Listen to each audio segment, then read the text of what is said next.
See Mello checking his teeth. What I like Images about the of each songs other on from the Ghost is offensive I like the assault. energy. When you've dropped each other, the last thing you want is I like the massive energy of Damian the Priest songs. They're very, prowling very around the ring, powerful. picking out who he's going to take down. Priest. John Harris says Oh, he just 3 drops gummies his from Reg head before on the that hard concert. edge of the apron. We saw Mello trying to negotiate Number one, his way Jason off says, the why isn't shoulder this of the Priest, main and event Priest unless just Drew had two attacks Randy? McLaren, said, no, Randy and not today. Alistair is supposed to happen today. So I'm thinking that'll be the main event. Big right hand from Damian Priest, one of the best strikers in the game. Yeah, no doubt about that. Has massive limb length. You see the huge frame where those limbs are crazy long. Ooh, I'm And he knows tired. exactly how to maximize his range, keep himself away from opponents. I still have the show tonight with Santi, so for those of you guys who want to hang out, hopefully some more happens so that, you know, we can talk a little bit more about shit. Unfeasible movement for a We'll see. heavyweight, but movement is the Carmelo Hayes story. See what we get out of it. That I have ever seen. Who knows? Maybe by the time right up there with the best in history. we still got an hour left, so hopefully this next hour gives us some more newsworthy stuff for the pod. Yeah, Boycott Activision says, I can't believe. Where'd you go? I lost you. Shit. He says, I can't believe where they place these commercials. I know. This has been the most interactions that we've seen with Trick and Carmelo right now. DDT. And now Williams looking to rid the ring of Carmelo Hayes. Oh, this is sweet. Kara says, I love gardening and listening to Taylor. Oh, I love that. What a great scene All right, here we're back. in Sunrise, Florida for Friday Night SmackDown. So much on the line. The men's elimination chamber. Hardy Punk qualifying says, match. Road Dog Williams gotcha, Denise. And Damian Priest in the ring right now. In the Oh, triple man. threat is Carmelo I got Hayes, Tiffany here says, Ghost United has some very States catchy champion, tunes, now but I'm enters bigger the on fray. Bad Omens right now. Springboard and delivers. Is that a band? Pinpoint Oh my perfection God, I once don't again know, from Tiffany. Carmelo Hayes, and sadly I don't for know if Bad Melo, Omens both is a opponents band. rolling out Is of it a the band? ring. I'm like, is it a Going on the band? outside in this. Oh shit, Carmelo Blue. Melo not slowing down, picking up the pace just when it Ooh. counts. Man, Blue that Ranger running Vivo says this is shotgun dragging. drop It kick feels that like a Trick Williams sci-fi was show. draped across Honestly. the timekeeper barrier, does feel and like a now sci-fi Melo show. wants every bit of it. Oh. Right on top of Priest with the splash. Damian Priest looking groggy as hell and pouncing at the right Uncle moment. Dom Was says, is my Carmelo volume Hayes too wants low to or get is the job crowd done dead? with that frog I don't splash. know. Take another look at this. You can see Damian Priest was trying his best to get out of danger, just didn't have enough left in the tank. We're getting out of trouble, at least for now. You can see how effective Damian Priest is as Carmelo Hayes is tracking him on the outside. It's so frustrating for a superstar. All right, Carmelo's going to fly again. Oh. Oh, man. Interception, Trick Williams. Unique swinging leg of that, just about catching Carmelo Hayes as Carmelo was hitting top gear. And you can hear the crowd chanting, whoop that Trick. As Trick Williams, the Uranagi, and into the hook of the leg. Once again, you can see Carmelo trying his best to evade that move, but Trick was having none of it. It's like a second bite of that bookend, it connected. Carmelo Hayes in big trouble here. I love how pumped Trick Williams is now. And he's so confident in there, looking at Carmelo like, I'm the guy. Not you, me. You see? Oh, no, he didn't. You're really saying that they're grown folk and not Carmelo? Nah, Carmelo, you got to get yourself some revenge, man. Oh, he followed him right. He knew what was coming. I feel like no matter what, forever, because Trick and Carmelo came up together, they're always going to be compared to each other. Oh, right into the front of the desk. The desk is absolutely trashed. Imagine what the ribs of Damian Priest feel like. But now Trick spots victory coming. Trick Williams got him lined up, but instead, Carmelo out the back door. Oh, man, oh, man. Yo, they're going to have Trick pin Carmelo. Oh, I thought they might have had Trick pin Carmelo. Full momentum, and Trick Williams cannot quite believe that did not get the victory. Hardy Punk says trouble and Willa dies. Kick. Very few survive it, but somehow the U.S. champion did. With Damian Priest down and maybe out, it behooves Trick Williams. We got Tiffany who says, also as a witchy as I am, I also love me some T-Swift. General rule, if you only like one song, it's a fluke. If you like more than one, you're a fan. That is true. I do agree with that. There's a lot of people where I'm like, I'm a fan of theirs because I listen to like a lot of songs.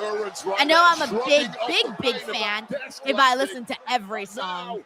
Razor's Edge to advance to Elimination Chamber. Who I've become a bigger fan of, like in the last year, has been Chapel Roan. Dude, I love her album. It's so fucking good. Williams in the triple threat makes the save. Her songs, oh my God, they're so fun. So I love her man music. Has brought his best. And every man is laid out in the ring. What a scene here. I like how I always like whenever wrestlers are on the mat and they're out and we get the bird's eye view of it. But that's all you need for motivation. I always like that. Crack an eye open, see that WrestleMania sign, and realize you are 2 victories. By the way, we got Sheldon Jackson here who says, and still AEW World Champion MJF submits Zula with the salt of the earth armbar. Even Andrade and Lance Anoa'i got involved. MJF bit the thumb. Oh, shit. I mean, I think we all knew MJF was going to retain, but what an amazing opportunity, though, for Zilla to have such a high-profile matchup with MJF. Incredible. Thank you, Sheldon, for keeping us posted. Oh, shit. That was actually a really sick kick on Carmelo from Damian. Bro, he gave him another one. I feel like he went harder on Carmelo than he did on Trick. Both kicks look harder on Carmelo than Trick. In response, and Priest looking in a real bad way now. Helping hand and delivers. Crossbody lateral press. Trick says, hold on a second. That's mine. Looking to steal it. Mello rips his hand away from Okay, now it's going to get a little ugly between Trick and Carmelo. Good. Heat it up. Heat it up. You don't get freebies when it comes to the Elimination Chamber and an opportunity at WrestleMania. What a counter by Carmelo Hayes that delivers the kick, and now he's looking to advance right here, right now. Carmelo Hayes just looking a step ahead this deep in the match, but watch out! Look at this! Shoulders down by way of Williams. Back and forth they go. Ooh. First 48. Carmelo Hayes is in prime position to do it. All right, Carmelo's going to the top. That is a long way across the ring, but if anyone can make it, Carmelo Hayes certainly can. Never doubt him. He comes. Oh! Reese with a massive right hand. And now a razor's edge. Oh! Hey, I think Trick might get this. Shot delivered. And could that be it? Nice. All right, so Trick is kind of on a roll where he's been landing these really big matches, and I think it's the right call, man. I really think it's the right call. Look at how he has the crowd. Like, they're locked in on Trick Williams. From Trick Williams. By the way, we got Dan Jackson here. Says, "Sup, D? We're supposed to be at the show, shaking my head. Work." Honestly, Dan, you haven't really missed too much, so don't feel too bad. Like, I think, honestly, like, I'm sure you would have had fun, but it hasn't been like an explosive show. So don't feel too bad. And I hope your work day is almost over, by the way. That way you can go and enjoy the rest of your Friday night. Thank you, Dan. So we now have 5 of the 6. We got your boy KJ in the building who says, yes, let's effing go. Whoop that Trick. Well deserved. Next big thing. Left. And it will be determined Monday with Jey Uso, Bronson Reed, or the OG El Grande. Okay, it's definitely got to be Trick Williams in the mix. What did he say? Bronson, Jay. Maybe Jay will be in it. Oh, God. Not this crate shit. Hey, Humberto looks good, man. I like his style. I'll tell you what I told him. I don't know what's in the... Oh, my God. Okay. Yeah. Fix this. What, the great one? No, look, it's not my problem. I'm a I can't GM. believe You this need is to what psych- Johnny be doing. This is your fault. What do you mean? It It's is not my your job. fault. Johnny's like, We what's that have sad, Axiom's depressed mask, so Barbie? Let me be at ringside. Depression So, Barbie yes, or this is something? Axiom's mask. But one No, thing, just no, it was- hold that thought. Jordan, do you need something? Yes. Do you have a minute? Yeah, absolutely. You're new here? Okay. Hey, is Candace gonna get a match with Jordan? Wait your turn. Not important. What? You're gonna have a problem bigger than your shell of a husband if you talk to me like that again. You do not talk about my husband You're like that. a How weird dare you? husband. You Why don't don't you know. just Why are you say even it? here? Okay, I don't ladies. understand this. I'm trying- Seems like the two of you have some frustrations that you want to get out. So Oh wow, Candace why don't you actually take getting them a out on each match. other next Nice. week in a match. Does that sound great to you? Sound great to you? Get down from there. Aw. You're going home. Nick Aldis, you're better than that, bro. He's not feeling too great. Does that sound great to you? Bro, he's supposed to be better than that. What are they doing, man? Hey, remember Wade? What still is to come. this? What a main event. Oh, Yo. man, Alistair Black tried to get into the head of Randy Orton a little earlier. We'll see if he was I don't know what to successful say. when they throw down. I was thinking the Later on same thing, tonight, actually. SmackDown Big G today. says, is this Gargano's new gimmick, planking? He's just planking everywhere. Remember when that was a trend for like a long-ass time? Where people would just plank everywhere? Oh my God. How far we've come from our planking days. I'm not gonna lie, I did try it though. I think a lot of people did definitely try it. Tokyo, Japan. She is the Women's United States Champion.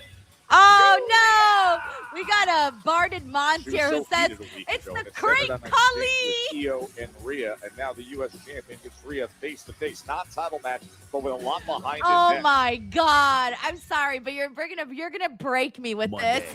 The Great celebration Khali. takes place. We will pay tribute Andre, to AJ wait, Styles, Andre the one of Great. the No, that is all-time the greats Giant. in the wrestling I was ring. trying to make it. As the last spot. No, I have to. Who else has great in it? Who gets to Hold on, I'm slow right now, guys. I'm trying to think of more. Who else has great in their names? The Great Khali. The Great. Monday, The Great. by Pacific. Trying to think of some more. I don't know. This one was hilarious, dude. Thank you so much for sending this in. That was funny as fuck. I almost feel like tweeting it, but that was 100%. You should tweet it because that's pretty funny, man. Okay. Thank you. All right, we got some. We got James Devin who says the Great Muda. We got Hardy Punk who says the Great Mahan. Oh my God. We got more of the Great Muda. Let's see. Everyone's got that one on. I'm trying to see if there's another one. Another of the crate. Oh, Barton says the crate one, The Rock. Oh no, Dill the Pickle says crate balls of fire. Oh, yo, not the crate balls of fire. We got infamous DJ one who says the crate cat Gatsby. Yo, oh my God. Let's see what else we got here. Alonzo says the Great American Bash. Aw, damn. Let's see. The Blue Ranger here says the Great White Hope. Let's see. We got Andre the Crate by Unbroken. Marshman says we have a Crate Expectations. We have Crate Expectations. Armand says the Mega Crate. Adrian says the greatest of all time. Yo, James Evans says the greatest Royal Rumble 2018. Oh my God. Andre Knox here says Alexander the Crate. You guys all came up with good ones. I couldn't even come up with one. I was like, I couldn't even think of one. Infamous DJ1 says the Crate American Bash. Oh no. King Davion says the Heartbreak Kid, Crate Michaels. The Heartbreak Crate Michaels. Wait, how would that work? Heartbreak Kid instead of Shawn Michaels. The Heartbreak Crate Shawn. Whatever. I couldn't get it. Let's see what else we got. Julian C says I am greatness. Yo. Let's see. Spiral X Warrior says the Crate Denise. We get Don here says instead of in your house, we get in your crate. Yo, that one's good. Demolition Dan says the Crate Meanie. Eric Diaz says Stone Crate Steve Austin. Yo. Oh, no. IVBBF says, I'll create Americano. No. That's not gonna leave my fucking head. A great Americano. Bitch, I'm dead. Oh my God. We got Crazy Redbird. Oh, this one's good. Frosted Flakes. They're great. I hate Nick Aldis now. I hate Nick Aldis for this. Six Maxwell says, the greatest of all time. Oh, Unbroken says, Sean, the Heart Crate Kid. Oh my God. That's what it was. Super Fro says, whoop that crate. Oh no, Card 7 says the holy crate. Yo, what the fuck? These are hilarious.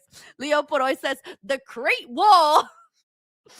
Dude, I'm never gonna see that crate again. And tickets are on sale now at AXS. Oh my God. Crazy C says Wrestle Crate Nia.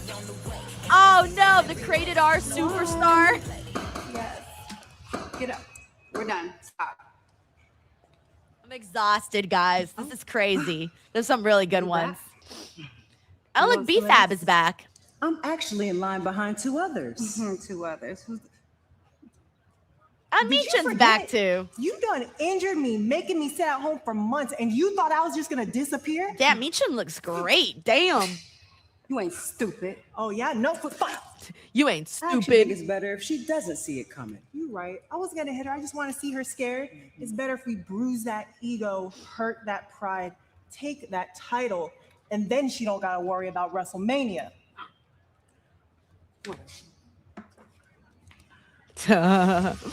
Meechan looks amazing, by the way. Julia was enraged a week ago. She came up short in her elimination. Jose Lopez says, all these puns are great. Oh, it's time for Rhea Ripley versus Julia. Let's see how this match goes, man. This has the potential to be an awesome match. Oh, Hardy Punk says, you crate, see me? Brandon Lucas says, the Heart Crate Kid. Eric Diaz says, the crate in the world. Yo, I can't believe how many there are. Steven Romero says, we're out of control. Yo, for reals. Oh, Rooter King says, Abdullah the Crate. Infamous DJ One says, Crater Raid. Oh, Armand says, the Crate Bambino. Blue Rain just says, Clash in the Crate. No, the new crate order. Down from a challenge. Super Fro says, I believe in the crate. Tad Jackson says, the under crater. Brutal championship match and resolved in the chaos way. Rooter King says, Figure Crate. Yo. Hardy Punk says, Jade Crate Gill. I can't. The boy says, Crate Jericho. Sean Wilson says, I'm only gone for 5 minutes and come back and everybody's talking about Crate. Then security barriers were broken. Steven Romero says CM Crate. And of course, ultimately, the Barden here says you're Crate Z. were completely broken too. Now, That's the rematch amazing. of These that were all so incident good. Will be taking place All of next week these. on SmackDown, but for this week, Rhea Ripley has some singles to deal with. That's going to be so much fun. Your There boy it is, next KJ week says in the Louisville, Tribal Crate. Kentucky. Demolition The Dan WWE says the Crate Tag Becky Team Lynch. Championship match. Rhea Ripley. Barden Io here Sky says the Crate against Wonder of the World. Irresistible Forces Jay Grouse says next Crate week. Magnets We are Punk. back on the USA next week. Yes. John Harris says the Crate is toxic. But the schedule That comes crate to an is end, fucking so toxic, USA man. Network I agree. Next week for Friday Night SmackDown, the night before Elimination Blu-ray just Chamber. says Crate in your house. Elimination Chamber. Zeno that on Hours the says women's Christopher side, Daniels. Speaking of Nia Jax, Yo. now includes Dylan Pickle Kiana says the cow James, is out who of the pulled off crate. the Andre upset, Knox says don't crate winning the me. triple threat Dan earlier Jackson tonight says Crate here in Rollins. Florida over Charlotte Flair Naheem and says Nia Summer Jax. of Crate. So we had some major crosswords last Don week. in says the aftermath crate of that sickos. tag Mr. 100 melee Song that we says it's saw the a learning few crate. moments ago. Julia and Kiana James. Guys, Ford I can. to our tag champs, I Io can't. and Rhea Ripley. Zeno Hours Clearly, says Christian very Crate. unhappy with each other now. You also mentioned I love not that. so long ago, Joe, that Oh, Julia Naheem says lost the her Elimination opportunity to Crater. qualify for the Elimination Chamber. Of course, Julia and Kiana James lost Crazy their Redbird tag says, so who's the opportunity cope? The against greatest tag of all champs a couple of weeks ago. So time. Julia cope. highly irate at the moment. Oh and my this, God. right Crazy from C the says, off, see has what been you a did, very, Denise. I very didn't start aggressive this. version I of didn't Julia, start who's not this. backing This down was to all the Nick Aldis' fault. intimidating Rhea Ripley. All right, No, she's now not let's at pay attention all. to Rhea and Yes, Rhea Julia. with that strength and Because they power, are the but Julia's kinda greatest. locked up here. As we transition into that Grovitt type move. Yeah, I there feel to like this is choke a out chance Rhea for Ripley, Julia but Ripley simply to too like strong. really show Too much herself, left you in the know. tank, very She's difficult to disable Rhea she's Ripley had a this last early in a matchup. two, like the last Mention what two, happened on the last February 2 weeks 6th have been with really Rhea, good for and she was Julia, for the pinfall but she on was in Julia there with that Kiana. tag team championship match. You know, they had those And then a tag week team ago when matches, Rhea and was those were commenting, sick. "Oh, you must be But mad about now she how needs to Elimination show Chamber qualifying that she went." can go on her Once own again, on the it's main like looking at a roster. tornado Because the last DDT there, really but good Ripley singles just match she holding had on, refusing was to that go Jordan down, match and on now forcing NXT. this into a So now she vertical needs one suplex. here We'll see if this one on works out. SmackDown. Yeah. Oh, it does, as the delayed vertical suplex is delivered by Rhea. And just a 1 count, but you can see writhing in pain with her back is Julia. Yeah, I feel like suddenly Mammy's woken up and is looking for looking to Riptide. finish this. Looking for Riptide right away. Julia able to escape it and then slam Ripley down. Yank of the hair. Referee wasn't too impressed, but it's done the job. I like Running everyone's still thinking of sent some. the way Hardy of the Punk Julia, but says, Julia "Doink the now with a crate." firm upper hand. Yo. Coming in hard to that corner. Julia really getting better as We got the Zeno weeks Hour who pass says here that on Julia needs to SmackDown, work getting with more workers and on more the same comfortable in level. that ring. Harmon Drop says kicks her all the ECW way Extreme to the Crate other- Wrestling. I mean, what a test this Yo. is against Rhea Ripley. So Rhea Ripley They would who's so already set that crate on qualified fire for on the in Elimination ECW and do some Chamber. Io crazy Sky shit. got her qualifier this Monday on Raw. Presumably taking it easy tonight, resting up ahead of that while Mammy does the damage. Io Sky against Raquel Rodriguez and Kairi Sane to determine the final spot in the Women's Elimination Chamber. That comes your way on Raw. And this is just Mammy finding those extra gears now. Oh, fuck. And that was one gear. Every Oh, time shot Rhea the does first that, into it the always post. makes Nice me so movement there from nervous. Julia and Rhea Every Ripley's time. in big trouble here. Boy, you could hear that impact echoing throughout Amarin Bank Arena, and then the steel steps. So Julia is in control against Rhea. Damn. Yeah, I need this match. Let's hope this match goes well. All right, we're on a break, but we'll still be able to hear the audio for it. Boy, Julia turns things around Oh, against Rhea quickly. no! Ruder Yeah, that's Creek what says you the have to Devil's do Crate. against a bigger, stronger opponent. If you're smart enough, use their strength, use their momentum against them, bake Your them in. mind, as Julia Ruder just cunt. did. Like, how did you even get there? Overexerting herself How in that did you attack even in the get corner there? was Ripley, and Ripley ended Oh up my eating God. shoulder first. Oh, this Steel one's good ring too. post. Eric Diaz says the twist of crate. That's good. And it's not often you see that shots of John Rhea Wilson Ripley says, just I know what's in the bouncing off crates. a competitor. Another crate. This is a Julia Yo. with an extra drive in her tonight. Perhaps impressed by tag partner Kiana James qualifying. We got a Forever Retro here says, crate I'm more gonna on try Elm and stay to the Street. now. Ruder King says, I'm a With a major shit. singles victory against Rhea Ripley. Slamming Oh her my into the top God. of the barrier. That was hilarious. Juan Ortega says, what the fuck is going on in See the this chat? emotion I that have Julia no is idea. battling We're with just creating tonight crate as puns. Rhea looks And to there's turn some really things good around. ones. Like, scroll back up Barrier or shut rewind when I Julia. read And them. I think They're Julia funny. has been the picture of composure at times here. Oh since arriving no, on Don SmackDown. says And I Shucky think Ducky crate the crate. angry version of Julia If is Booker clearly T peeling was back doing the layers and finding commentary something for extra SmackDown, special here you and bet your ass really he would totally say dominating that. Rhea, He Rhea would have Ripley. said that But it's 2 rare you see seconds into anybody the doing that. introduction of the freaking crate. He would have totally said it. Locking up her arms. Andre Knox says a new crate. So- Yes, so it let me tell you, is. Is that the beautiful part or the madness part? That would be the madness. I think That's you're right on that hilarious. one. We got Brian who says the crate balls of Raised it up fire. in the eyes of the Great US balls of champ. fire. DSS, tell You know me, she's in you full did not control of just this crate one, that. and I don't think too many people would have Oh predicted my Rhea God. Ripley at I the can't feet anymore. of Julia this easily in this match. By the way, we got Mr. GRK Chef 13 with a super chat. Thank you so much, bro. He says, do you think WWE is swerving us and Bianca's in the crate? You know, oh my God. So, okay, first of all, the first part of your comment, oh shit, she just stomped Rhea's head. Oh, the first part about WWE swerving us, that's a possibility, right? That maybe Bianca and all of everything that she's posting, who knows? Maybe that happened like 6 months ago and she's just posting it now. Who knows, right? But whether or not she's in the crate, Bianca can do lots of things, okay? Bianca can design clothes. She's a hell of an athlete. She's very strong. She can do a lot of things. But one thing she cannot do is live in a crate for like multiple weeks. So I'm going to say no. I don't think any human should be revealed for the crate, because then you're going to be like, so what? I just have to pretend that that person was living in the fucking crate for weeks? So I don't know what it could be. An object maybe that represents Bianca? I don't know. Thank you, Mr. GRK Chef 13. All right, we're back here. Julia, the United States we got Daniel Tony here. It says, Devon, get the crate. It's all the emotion of recent we got weeks. Super Pro says, if you smell what the crate is cooking. In the Elimination Chamber qualifying, lost in a tag team championship, and now taking it out on Rhea. See, like, we gotta have us right. We gotta have us right, SmackDown, guys.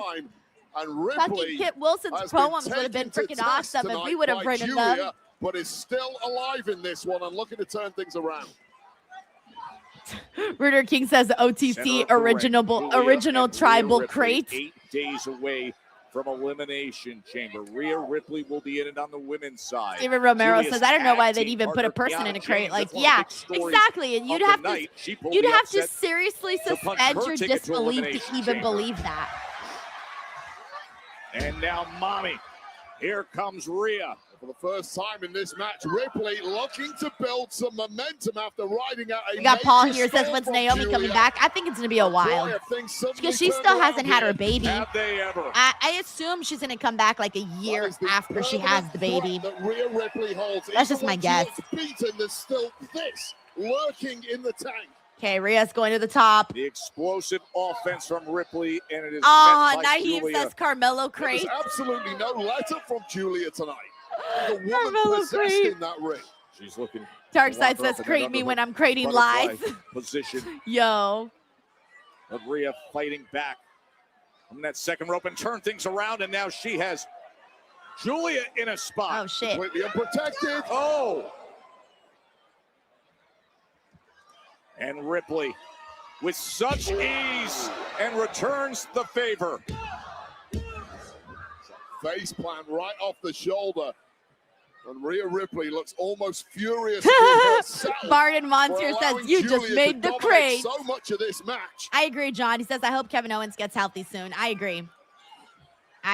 No! James Devin says dark crate. I'm actually surprised it took this long for someone to put dark crate. Fights back with a series of elbows. Well, Julia's done her homework, knows how devastating that move is. Needs something in reply, and that'll do it. That's exactly what she looks to get here. And a Reba Dirty knee. A Reba Dirty knee. And Rhea survives it. But straight back on the attack is Julia again. Jay Grouse says crate you.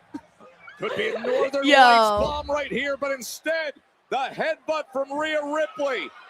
And quickly into position. Oh no, there's Nia. Oh, what if they have like what if they have Julia? Oh no, it's gotta be DQ. Yeah, DQ. Remember what's going down. Yeah, that's kind of rough, man. I don't know. I was hoping for this match to be like a big, impressive match for Julia. It was fine, but it wasn't like But at least we're going to get a little of this right now. Io Sky, the other half of the tag team champions. Nicely navigating her way around Nia Jax. It's only half the puzzle here. The genius of the Sky. Shote uppercuts on Lash Legend. What a mismatch those two. Oh, nice. I like how Io avoided Lash Legend. Lash Legend.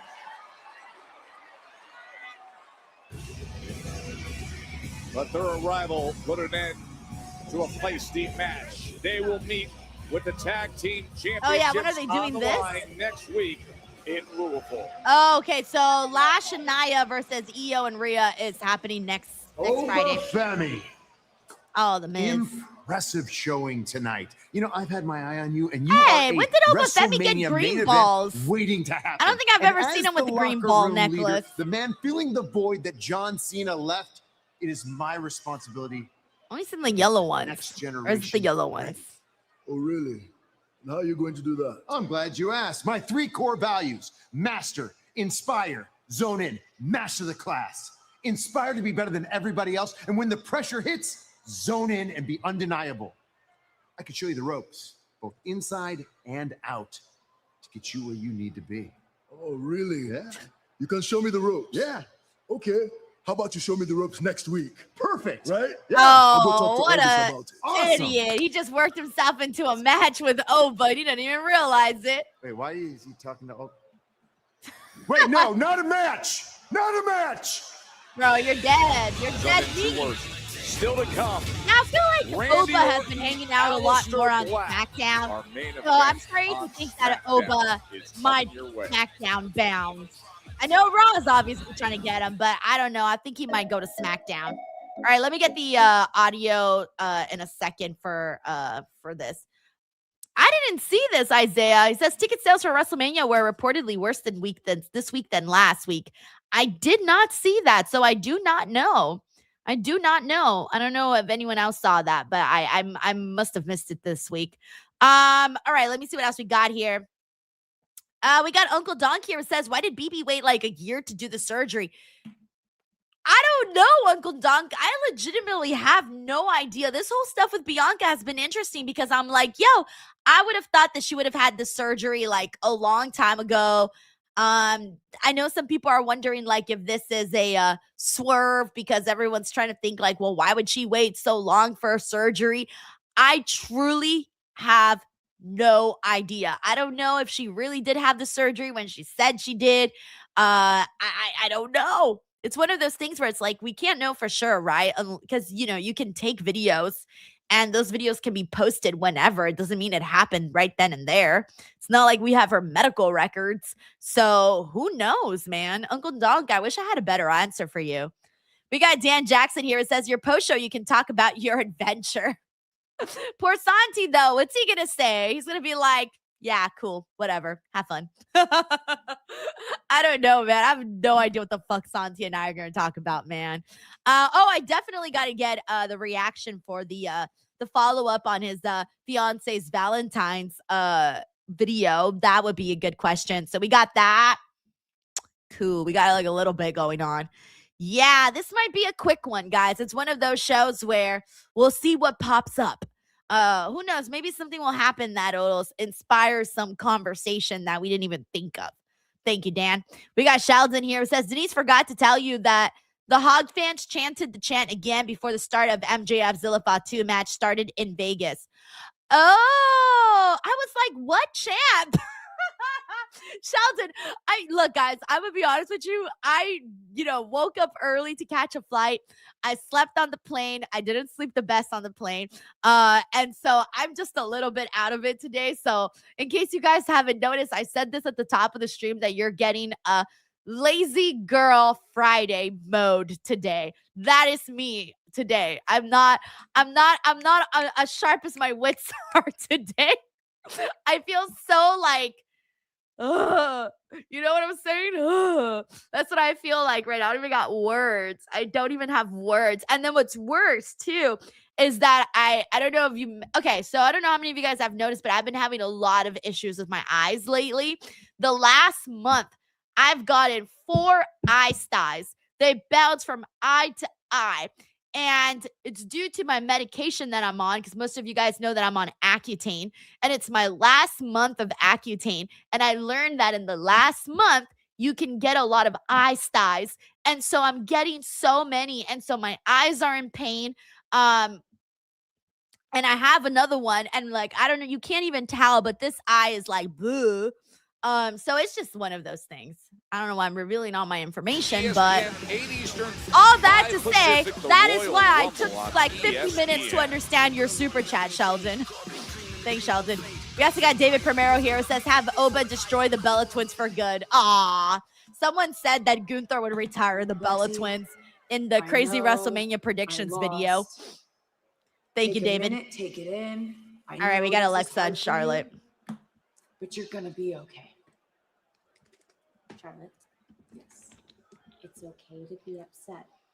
Lexi, I'm not upset. My best friend is in chamber. I am not.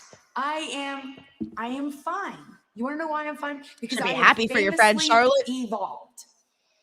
Lexi, I'm wearing studs. Do you see any diamonds? Aw, Alexa, are you sure that you're gonna be okay in the chamber all by yourself? Oh, Kiana's being a little Become pretty mean. codependent. Kiana, really rich coming from you. You said you wanted Julia to be a triple champion, and yet you're the only one in chamber. Interesting. Well, we don't worry about petty little issues like that. We understand that this is a working relationship. You guys might be best friends, okay? But we're the most powerful duo on this roster. Huh? No. Prove it. Oh my God. No, Why did Julia react like that? That was intense. I'm fine. I'm fine. I'm fine. Thought you're coming with me.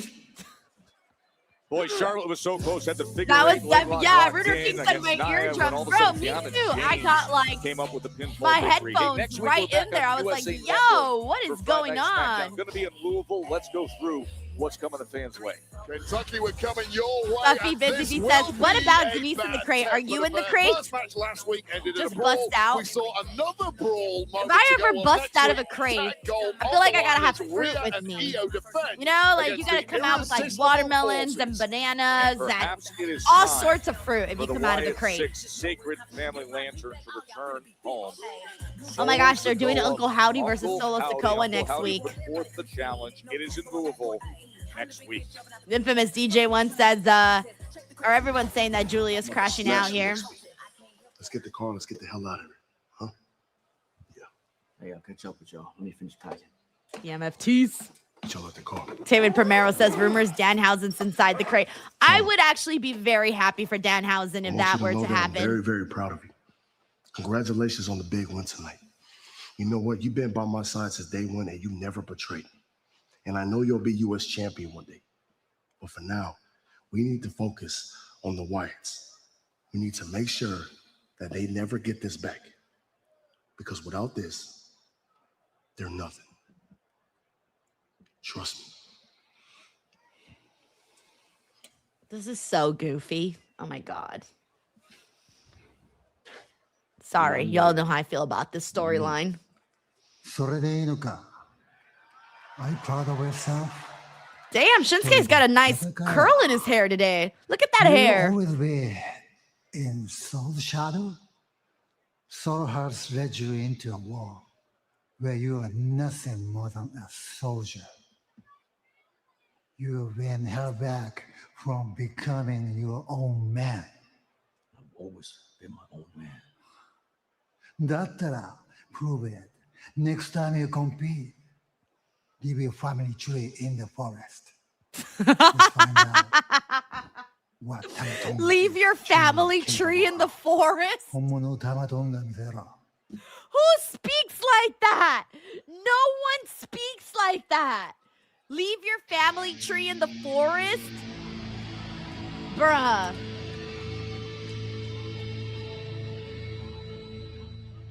Alrighty. Now it's time for Alistair and Randy.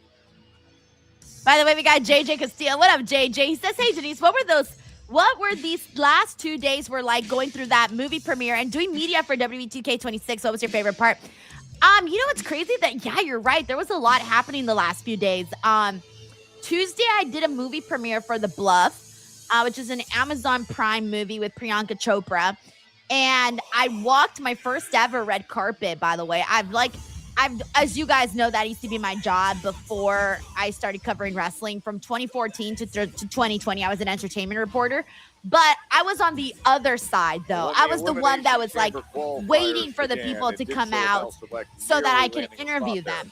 But I myself have never actually walked a carpet like that. So it was kind of like, it was fun, but it was also kind of like just different, you know? And it felt,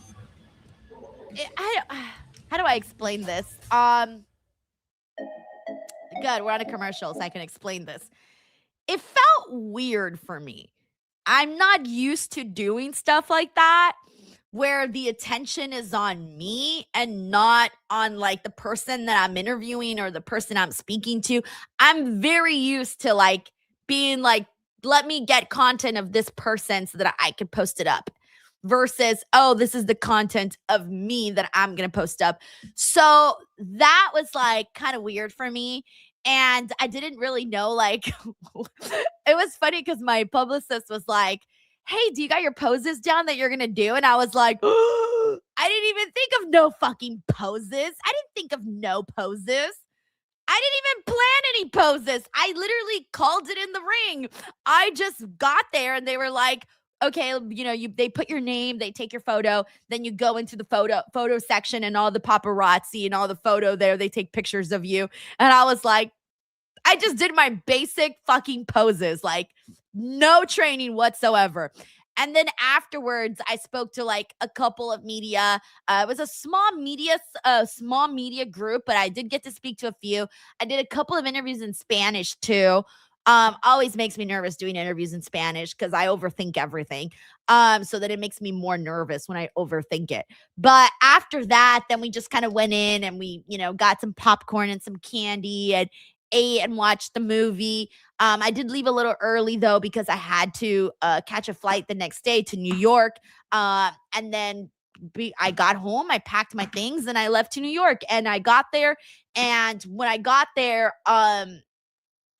right before they did like a swag giveaway. So I got to the hotel, I checked in, I did the swag giveaway. I got like the Xbox controller, the CM Punk Xbox controller, like a t-shirt, this sweater here, and CM Punk plushie stickers, you know, things like that.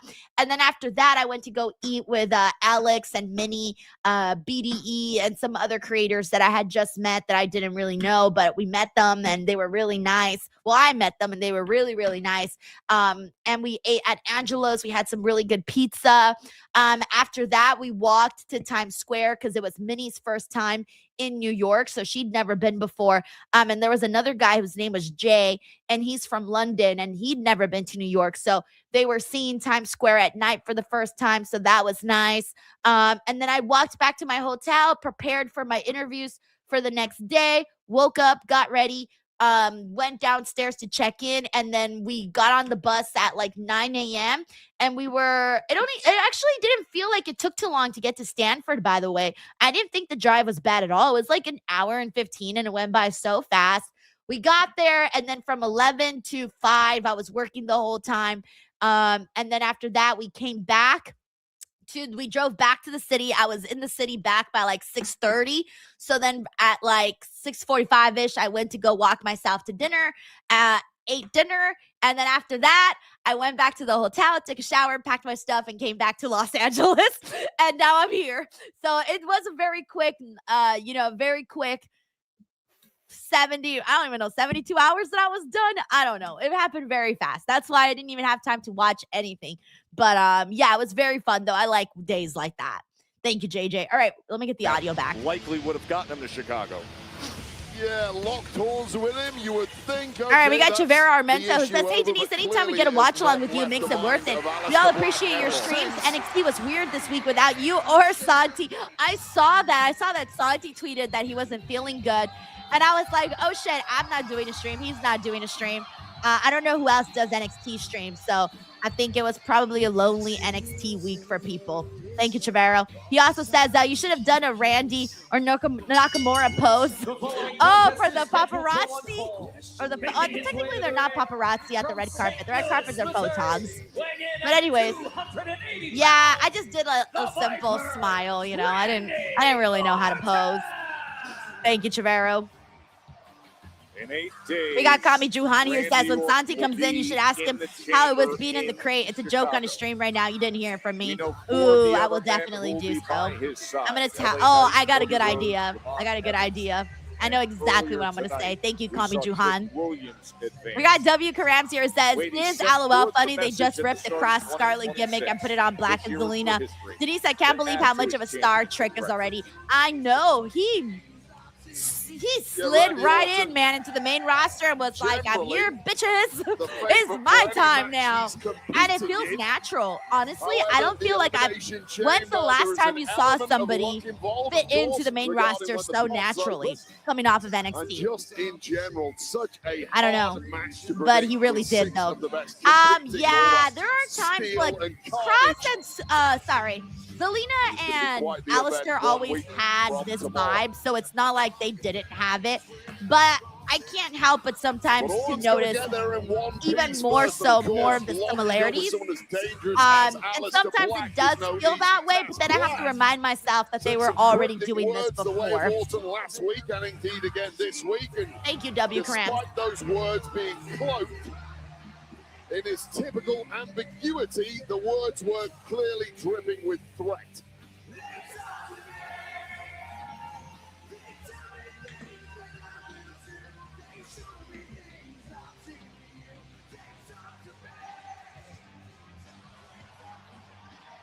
Thank you, W. Cramps.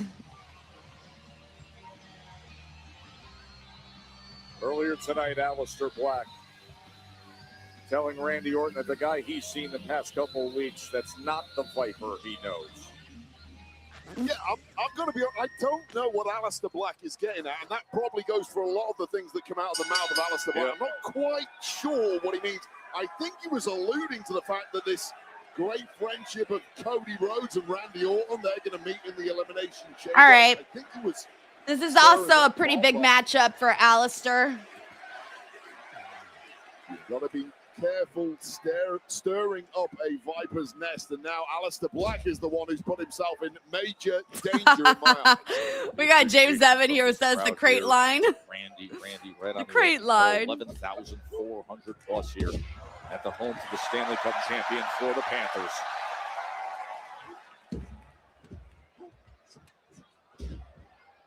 Yeah, I think Aleister also needs to show out today. Skill of Black. Oh, I like that. Yeah, that was cool. He was like, you're going to hit your pose. I'm going to hit my pose. It's a pose off now. We got JP Chill here who says RKO all day. Brandon says not watching this filler match. Both men trying their best to sow some fear. We got Crazy here who says, I hope Randy wins because it feels like he's just there as an afterthought. I get what you're saying. You're like, let's do more. He's Randy Orton, for goodness sake. But Aleister just needs to go out there and have a good match and be memorable. I think that's been the part where he struggled, where Aleister hasn't been that memorable on the show.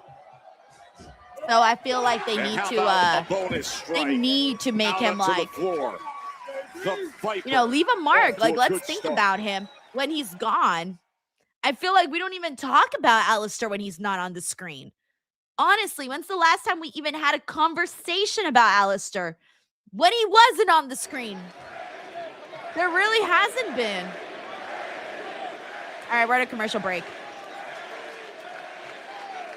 Noticed Orton out of the corner of his we got staring at our desk and quickly coming in. Let's see, we got Buffy Busy Bee who says, I have noticed that Rhea and Io have more TV time on SmackDown than a short few minutes segment on Raw these days. I'm glad we have double Rio brutality. Thank you, Rio, for the crate show. I like how you added the crate at the end. I wasn't expecting that. Thank you, Buffy Busy Buzz. We got a W. Karams here who says, Denise, give us a teaser. Fave interview from New York City. Oh, well, I can tell you who I interviewed. I interviewed Trish Stratus, Blake Monroe, Tiffany Stratton, Chelsea Green, Io Sky, Page, Joe Hendry, Oba Femi, Drew McIntyre, Megan Morant, Cam Roberts, of Aleister Black. Xavier Woods, Tyler Breeze, I'm sure there was more. I'm trying to think. Oh, Wade Barrett. I interviewed Wade Barrett too. He was there. He's hearing 11,434. Jacob Fatu. And he delivers on exactly what they want. That was it. I think that was it. Receive. So yeah, you'll have a lot of content to watch for sure. I'm gonna post everything up Monday morning, 8 a.m. Going up. A little smack to the Viper earlier. And then as for my favorite interview, how about 3? Might have been Fatu. I think Fatu. That was my favorite interview for sure. And they're all very short too, because they're very quick. You know, I think my longest interview might have been Blake Monroe. Actually, she might have been my longest interview. Oh yeah, she might have been my longest because at a certain point they start to cut you off. You know, they're like, you always have someone in the back that's doing this to you, which I don't mind because that's what they do. That's how red carpet works. So, you know, they'll usually tell you like you got 1 question, you got 2 questions, you got 1 minute, or you got to speed it up. You know, that sort of thing.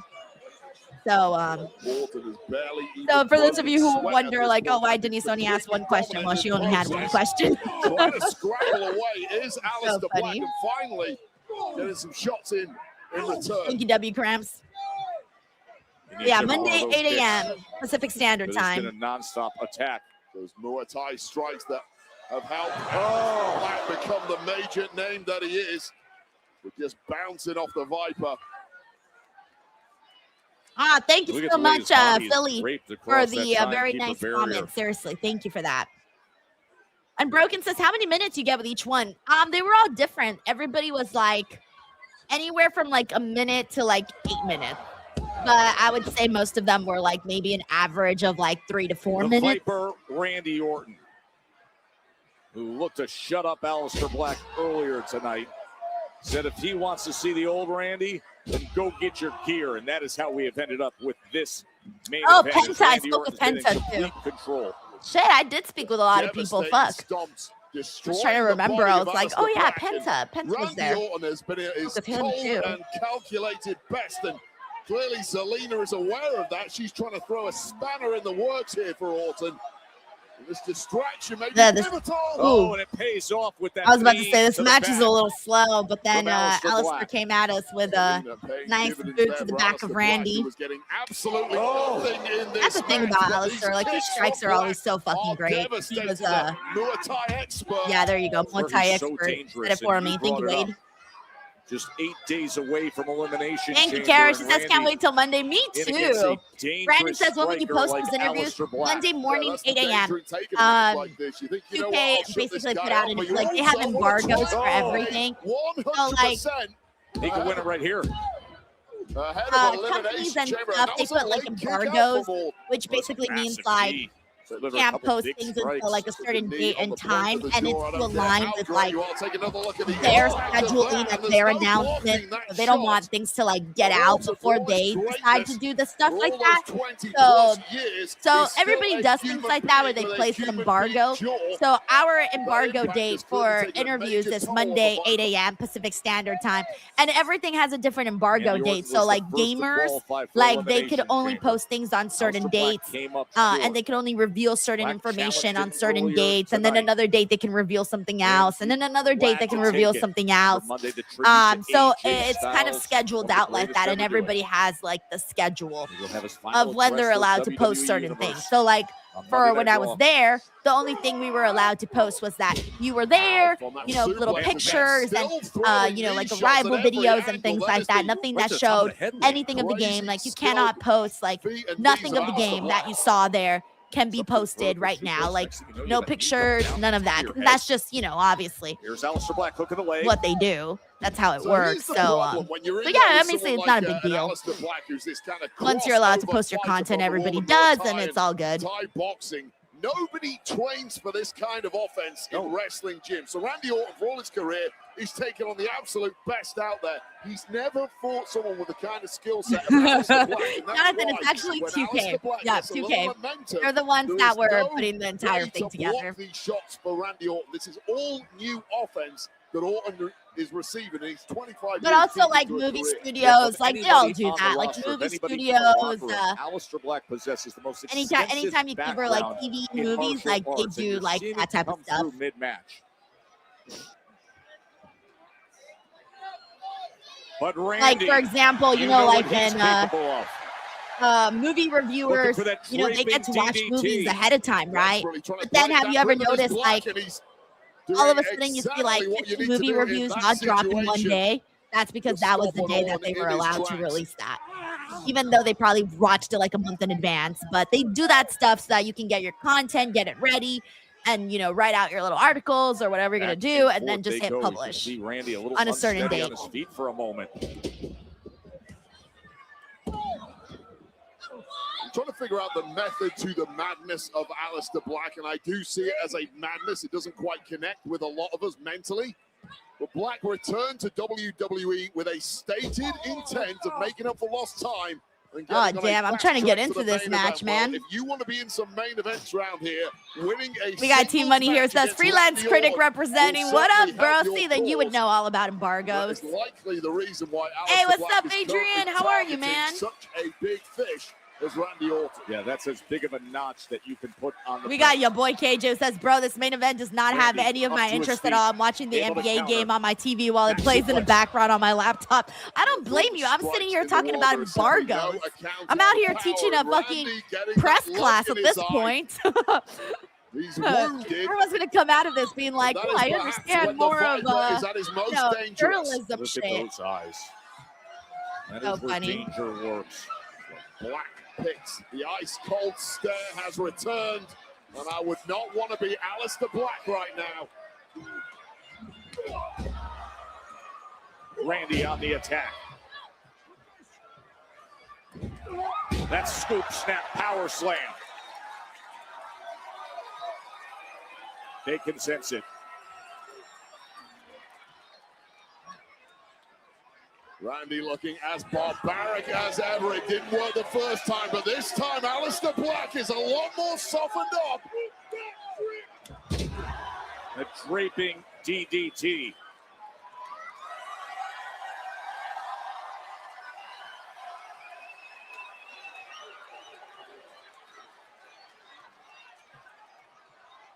And now he is zoned in on the target. We got Bobster here who says this should not be the main event of the show. Again, let me on the bright side. It is the sci-fi show.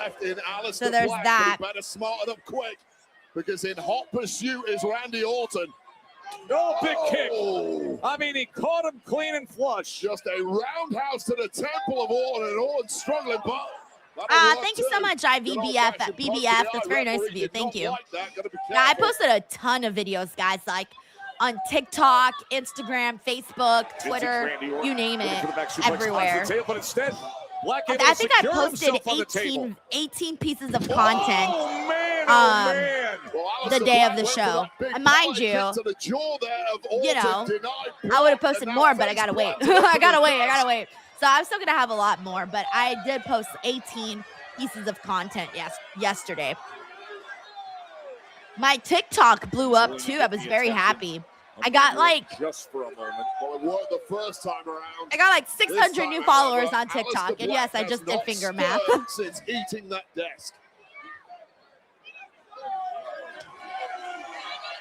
We got Plus Ultra Adrian here says, so the DWO baby from Monday, I've decided to name him Reg. Watch this, Selena. Draping DDT. That's right, Adrian hit his 9 months. Oh, man, the impact on the baby Reg. That's hilarious, Adrian. Oh man, I gotta tell Reg that on Wednesday. Kids are they're naming their imaginary babies after you. That's hilarious. Thank you, Adrian. Little baby Reg. Drew McIntyre There's just comes Drew. in. We got Randall with here. the I mean, title Hardy Punk says Randall and Great Orton. smashes Randy Orton across the head. James says our Credo out of nowhere. Here comes Cody. Here comes Cody. Well, McIntyre was thrown out of the building earlier by GM Aldis. All right, at least we get to maybe end with a banger here. Come on, let's end with a banger. We need a banger. Took a huge shot from Drew's championship. That title came right across his head as he struggled to get back to his feet. Black Mass. Nice. Black Oh shit, don't tell me they're gonna have delivered Aleister pin from Randy. Aleister Black. Oh shit. Oh wow. Oh, that's a big win for him. 8 days Wow. away. I don't know how the crowd does not Randy care Orton though. will The be crowd's in the like, Elimination Chamber in 8 the crowd is days. not really all that But he crazy took about on that. I don't this really blame dangerous them. It's a assignment very, very and flat Drew ending to McIntyre, SmackDown. Of all people. So I feel like something's got to happen after refusing this. to accept any targets on his own back, apparently. As Well, maybe they'll WWE start to tease champion. maybe something Apparently, between it Cody seems and Randy. placing In a way, targets maybe, on I don't anyone know. Who is in the Elimination Chamber match and who may end up as a threat to his championship at WrestleMania. Bobster says they didn't hear you about the banger, Denise. I said he needed to have one, but damn, they did not go that direction at all. Aleister Black. Doesn't the WWE champ look proud of himself? 8 days away from Elimination Chamber. It'll be in Chicago on Saturday the 28th.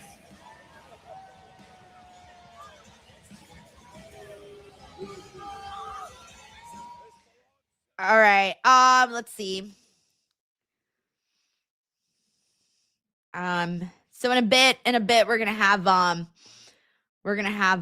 Santi pop in here in a second. Usually he takes a little bit. Let me just get everything set up here. We'll probably do a short show, to be honest. So we probably won't be in here for long, but hey, it is what it is, guys. Sometimes SmackDown's hit, sometimes it's a miss. You know, it is what it is. All right, but in the meantime, though, I do got to give a promo shout out, though, because I haven't had the chance to shout out to a couple of things. First of all, Blue Chew, you guys know what time it is, fellas. Blue Chew just dropped something crazy. I'm talking next level championship belt, gold-plated energy. Blue Chew Golds is the newest innovation from the #1 chewable ED brand, the Senior Grandpa's Little Blue Pill. This is the 4-in-1 beast that's setting the gold standard for performance. We're talking 2 ingredients for blood flow to keep that rocket pumping, to turn up the arousal and connection in your brain and body. Blue Chew Gold dissolves under your tongue and works in as little as 15 minutes. That means you can get it on quicker and stay in the game longer. Elevation without hesitation. This is peak passion and peak performance in a single tablet. Ladies, if you're listening, send your man the link and make him a trophy husband with Blue Chew Gold. If your bed could talk after this, it'd be asking for a break. Make life easier by getting harder and discover your options at BlueChew.com. And we've got a special deal for our listeners. Get 10% off your first month of Blue Chew Gold with code Denise. That's promo code Denise. Visit BlueChew.com for more details and important safety information. And we thank Blue Chew for sponsoring the podcast. Thank you so much to our sponsors over at Blue Chew. I got one more for you guys. Y'all know we got a couple days left with mybookie.ag, by the way. So this is your chance to get in on some action if you guys want to get into some sports betting, especially as we head into the Elimination Chamber, which is happening in about a week. So they're going to have the entire Elimination Chamber card on mybookie.ag, and basically you can go in there, look at the odds, and try to decide if it's worth you guys investing, putting some cash on the line. If you're absolutely sure you know who's going to win the Elimination Chamber, maybe you got a hot underdog pick. Either way, you could make some money off of it over at mybookie.ag. And even when there is no big wrestling shows, well, there's always literally another sport going on. You can check out everything that they got there at the sports book. They got the NBA, they got the NFL, they got the NHL, they got everything that you can possibly think of under the mybookie.ag umbrella. And also, if you're new to mybookie.ag, you can use the code Denise and get your first bet covered up to $500. If it doesn't hit, use your bet back bonus token and run it back. Again, that is mybookie.ag. Go check it out, guys. Sign up. Like, even getting signups really helps out a whole lot, because basically, like, they gave me, so kind of Denise Unreal over here, they gave me exactly 1 month to promote my bookie to all of my followers and everybody here. And even just getting signups and stuff with the promo code Denise, even if you don't like go and like actually place any bets, but maybe you're curious or you just want to sign up, all of that stuff really does help, because hopefully maybe they'll stick around a little longer and support the channel a little bit longer. Because, you know, getting 1 month is a very, very short time period to get people to like really learn about the website. So I'm hoping that they stick around a few more months. So go sign up, mybookie.ag, promo code Denise. All right, I'm still waiting for Santi to get in here. Hopefully he'll be here in just a couple of minutes. We got him broken here. It says in 15 minutes, I'm already done. Unbroken. That's why you need Blue Chew promo code Denise, bro. Be out there lasting longer than 15 minutes, man. I'm sorry, I can't bounce back from that one. I cannot bounce back from that one. Oh, man. All right, let's see what else we got here. In the meantime, actually, while we wait for Santi, I do need to promote a couple of other things. So don't mind me, guys. I'm in promo mode right now. Call me TNA. I'm promoting. Okay, the other thing, of course, we are still a couple of weeks away, but March 14th, for those of you guys who are down here in the Los Angeles area, March 14th, I'm doing my debut show at the Hollywood Improv. It is my first time ever being live, and I am going to be joined by my guest, Willow Nightingale, your TBS champion, tag team champion. She will be there. It's going to be an awesome event. I cannot wait. My debut live show, March 14th. Get your tickets by scanning the QR code that you see here right now on the screen, or clicking the link in the description box below, or heading on over to the Hollywood Improv website. Scroll down to the date of March 14th, and you will see my show listed on there. All of the details and all of the information is right there, so make sure you guys check it out. Again, March 14th, that is the show. All right, guys, Santi is in the building. What Hey, up? Santi, how are you? I'm doing great. How you doing? I'm doing okay. I'm very tired today. I got to be honest with you. Today is one of those days where I am exhausted, and SmackDown did not boost my spirits up today, Santi. No? I mean, it wasn't like a bad show, but I didn't think it was a show that I let's just say I could have skipped it, taken a nap, and all would have been Sure. That I does wouldn't have tend- regretted it. Yeah, that does tend to be the case with episodes of Raw and SmackDown, where they're in that like weird, like the week before the go home to a PLE, so they aren't fully like ramped up to the PLE. They're just kind of in this like weird, like in between stage. So you're right. But also, here's the thing. So I was doing like a lot of investigative work, Santi, in regards to the crate and who might be in there, because it's such a big part of the show now. And after looking at the size and dimensions, you know, it's very, very wide, but also very, very tall. I started to think, who do I know that's very, very wide, very, very tall? Santi, are you in that crate? Okay, did your chat put you up to this? Because my chat's been accusing me of being in this fucking crate for the past 2 hours. They've literally been harassing me that they believe that I'm in this fucking crate. Dude, I might subscribe to the theory. You have the perfect dimensions for the crate. I am a very cratey guy, so maybe I can see it, but I promise I am not in the crate. This is not a studio within the crate. This is not a green screen. I am not in the crate. I don't know, Santi. You know, this is a conspiracy theory that I'm actually signing on for. I believe it. I just can't believe that you have come to the same conclusion as my chat somehow. It's like you guys are a hive mind. I don't know. I'm just saying. I mean, you got the nice logo. You got the nice tan colors in the background. That matches what could be the interior decorating of the crate. Yeah, people were calling me Mr. Crady Zap. I don't like it. Oh, man. Hey, I need to know, what was the reaction for the video for Valentine's? Oh, she loved it. Yeah. She sent it to like all of her friends. She's like, "Oh, you got to see this weird shit that my fiance did." And I was like, "Yeah, that's exactly what the reaction I wanted." I love that. All right, well, let's go ahead and get into SmackDown now that we got the conspiracy theories out of the way. Let's see what we got here. So, what'd you think of the show, Santi? Let's just start there. I gave you my thoughts on the show. I thought it was fine. Like, there's stuff to like. You know, I think for me, there's the highlight is not what happened in the main event or the opener. For me, was like the shock of Kiana James winning. Right. That was like a real awesome, pleasant surprise that I'm sure we'll talk deeper about. I think the other talking point for me is like, what the hell is this WrestleMania main event? I have no idea what they're doing opposite of Roman Cody.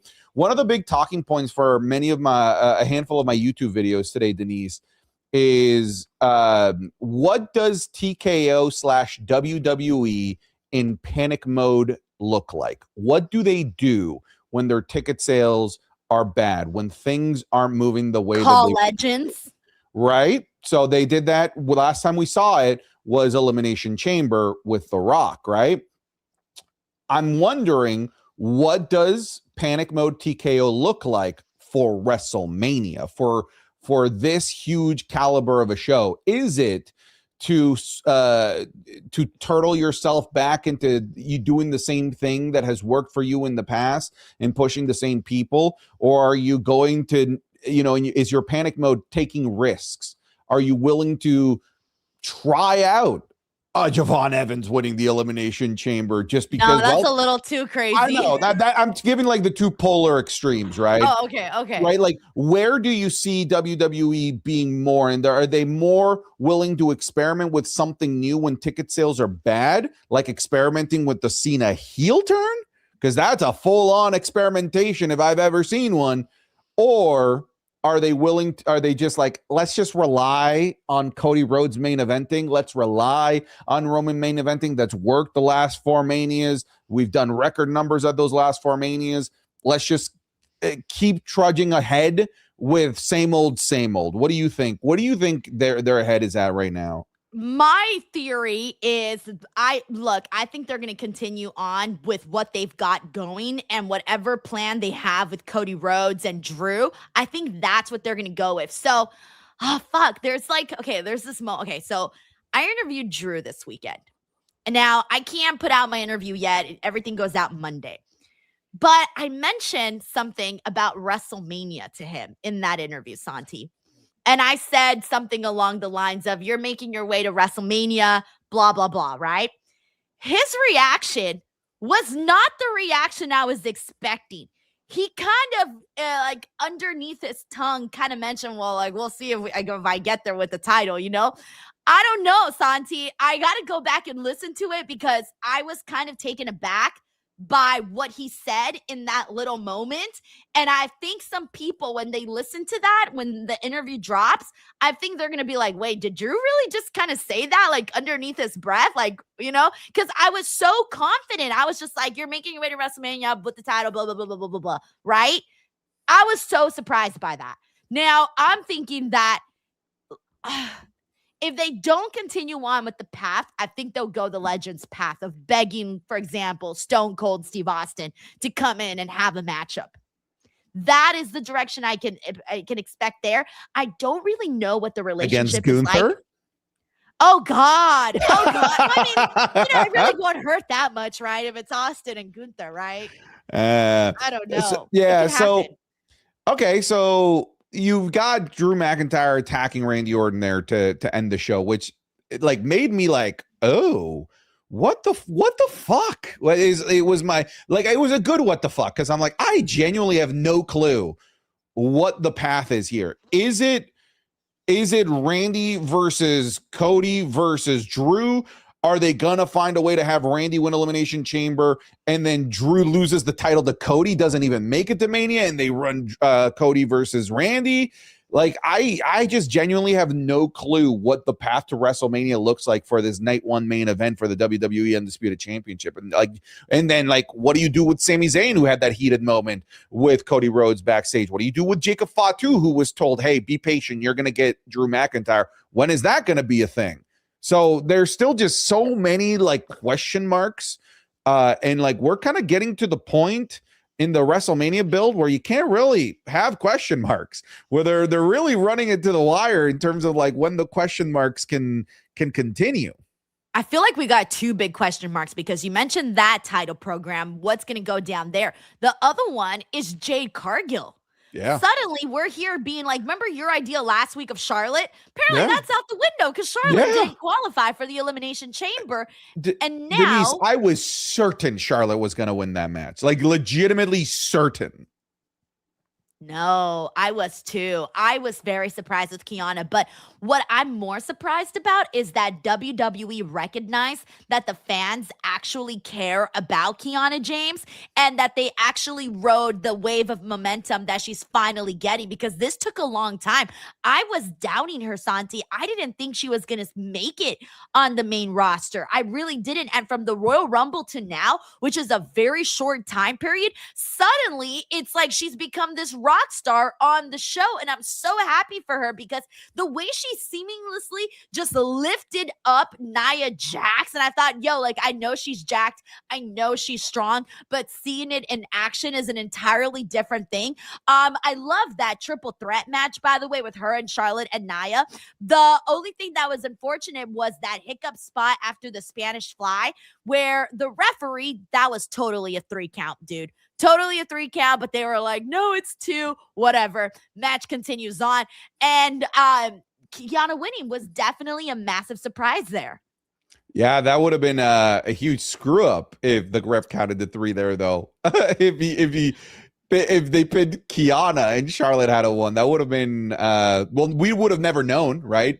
But it would have been some insane pandemonium that I would have loved to see play out on WWE Unreal, with Kiana James getting the LA Knight reaming out from Triple H. That was your moment. You screwed up your moment. Santi, what would you do if Triple H was telling you that? Santi, you had one shot. You had one shot, Santi. That would crush me if Triple H pay money to see that, Santi. You getting scolded at by Triple H. I would give my whole bank account for that. No, okay. Well, what the hell was I talking about? All right, so Kiana's in it. Oh, yeah, that was my question I was gonna have for you. Was we were talking about having different philosophies when it comes to that, when it comes to whether or not the referee should count the 3. When there's a hiccup, as a viewer, I hate seeing the 3 count happen and then we have to act like it didn't happen because that's not the intended finish. But on the other hand, on the other side of things, it's you have to go with what you planned, or else it changes your storytelling that you're trying to tell for, however long. Given, for example, what we saw between Blake Monroe and Thea Hale, where she wasn't supposed to win the title, and then it ended up changing everything. Which philosophy do you subscribe to? You treat it like a shoot, you treat it as it is, or you keep with the plan? I'm always of the philosophy of count to 3. Because you can always go back to the plan. They just and NXT, they could have just put the title right back on Blake Monroe, right? That was unfair. I won a match, rematch, boom, put the title back on Blake Monroe. Basically, what I'm saying is you can always just pivot right back and go back to your plan. But and that protects the illusion, the magic of wrestling. Hey, it was a 3 count, but what I hate is I think it's the worst and it happened with Damian Priest and Seth Rollins a few years ago, if you remember that, where it was clearly a 3 count and the ref just chose to not count it, and it's just now I've lost the illusion, the magic of what this is all about. I think counting the 3 is the correct call. And if you really want to fix it, you can, right? You can just be like, rematch right now. Okay, all right, now do the correct result. Yeah, I feel that same way too. But then I've started to like wonder if that's like the right way to go. I don't know. But anyways, she's in it now. And here's my theory now. I'm looking at this pool of selections for the women for the Elimination Chamber. And I'm starting to think that it will be Tiffany Stratton versus Jade Cargill. Oh, that's boring to you, Santi? Damn. It was boring every time. This would be the 80th time. I'm still okay with it. I don't hate the idea. I just feel like I feel like they're gonna do something with the women's tag teams. That's why. And if Rhea is gonna be in it, chances are Io is gonna be in it too, and she's most likely qualified. Really? After what happened to Charlotte? Sure. I mean, that's what I said. I was like, okay, after what happened to Charlotte, who I also thought was for sure going to be in it. Why? Well, because it's Charlotte and her partner was already in it. I don't know about Io. On top of that, you have the Irresistible Forces, I think is their new tag team name. They could maybe get involved and cost Io the match now because they have beef going on here. So I don't think it's a foregone conclusion that Io's qualifying now. Okay, fine. Regardless of whether or not she's in it, Santi, the other option is Rhea Ripley. Rhea Ripley versus Jade Cargill. And when Jade Cargill mentioned it, by the way, did you notice her reaction to that? Yeah. Because the crowd obviously lost their shit. They were like, yeah, Rhea. But the way that Jade looked at the camera, she gave like a little smirk. And I thought she didn't give that smirk for everybody else. So either that smirk was more than it was intended to be. I don't know. Maybe I'm reading too much into it. But it's either going to be Tiffany and Jade or Rhea and Jade. I don't know. Think that, weird. I think that smirk tells us the match she wants, which I don't blame her. That's the biggest match available, right? That's the big money draw match that you could do for Jade Cargill. Will they do that? I don't know. Who the hell knows? Maybe. I know that we've got some, maybe Io Sky and Julia could maybe have a program that could be a Mania thing for Io, and then Rhea goes after the other world championship, and then now you have tag champions holding singles championship. Maybe they do double duty. I don't know. We've seen double duty before at WrestleMania. We saw it 2 years ago at WrestleMania 40 with the 3 biggest men's stars pulling double duty in Cody Rhodes, Seth Rollins, and Roman Reigns. So it's not impossible that you could still do a tag team match involving Rhea Ripley and Io Sky and also do Rhea Ripley versus Jade Cargill. That's not impossible either. No, it's not. It's not. We got Nightwolf here who says, with Charlotte not in the Elimination Chamber, I now 100% believe Rhea is winning the Chamber, and Riho will drop the title soon to Rhea, and then Rhea versus Jade is the only way. Well, mind you, they are doing that matchup next week with Lash and Nia, so there you go. That might be the opportunity where they drop the titles. We got Chavero Armenta here who says, hey, Denise, great stream and awesome matches tonight. Any chance Cody don't win the Chamber and we get a surprise winner like Trick? Also, can you use your incredible interview skills to get the truth from Santi? So, Santi, tell us what it feels like to be in the crate. I'm not in the fucking crate, people. How do you breathe in the crate? Give us the information. How are you eating? How are you going I'd be dying. You guys realize that canonically that would mean I'd be in a crate for 2 weeks. Yes. We believe that you have the strength and character to be able to survive the situation. I'm not in the crate. I will continue to deny. All right. Any chance Cody doesn't win the Chamber? What are our odds? I mean, yeah, of course they're there. Can't say they're not. I don't know. I mean, look, the only person that I could believe winning this Chamber that's not named Cody Rhodes would be Randy. And I would be shocked if LA Knight got the win. Randy would be the only one. Everybody else, Javon, Trick, I would be completely shocked. I know you mentioned earlier them doing something crazy, but what I've learned or what I feel sometimes is that the crazy up-and-comers, they're still not going to always get the reaction that they might want from the people. Yeah, no, that's fair. Especially to go and sell those tickets. Yeah, I mean, there's some up-and-comers that take a while, like Kiana James took a while. There's some that are getting instant reactions, like, for example, Oba and Trick Williams are getting just ovations from the crowd. So, yeah, I mean, it depends, right? You could just be like, okay, this guy might not be getting the reaction, but like, let's give him the win to demand the reaction, right? That could be, it all depends. Again, what kind of panic button does TKO push when it comes to Which one would you push?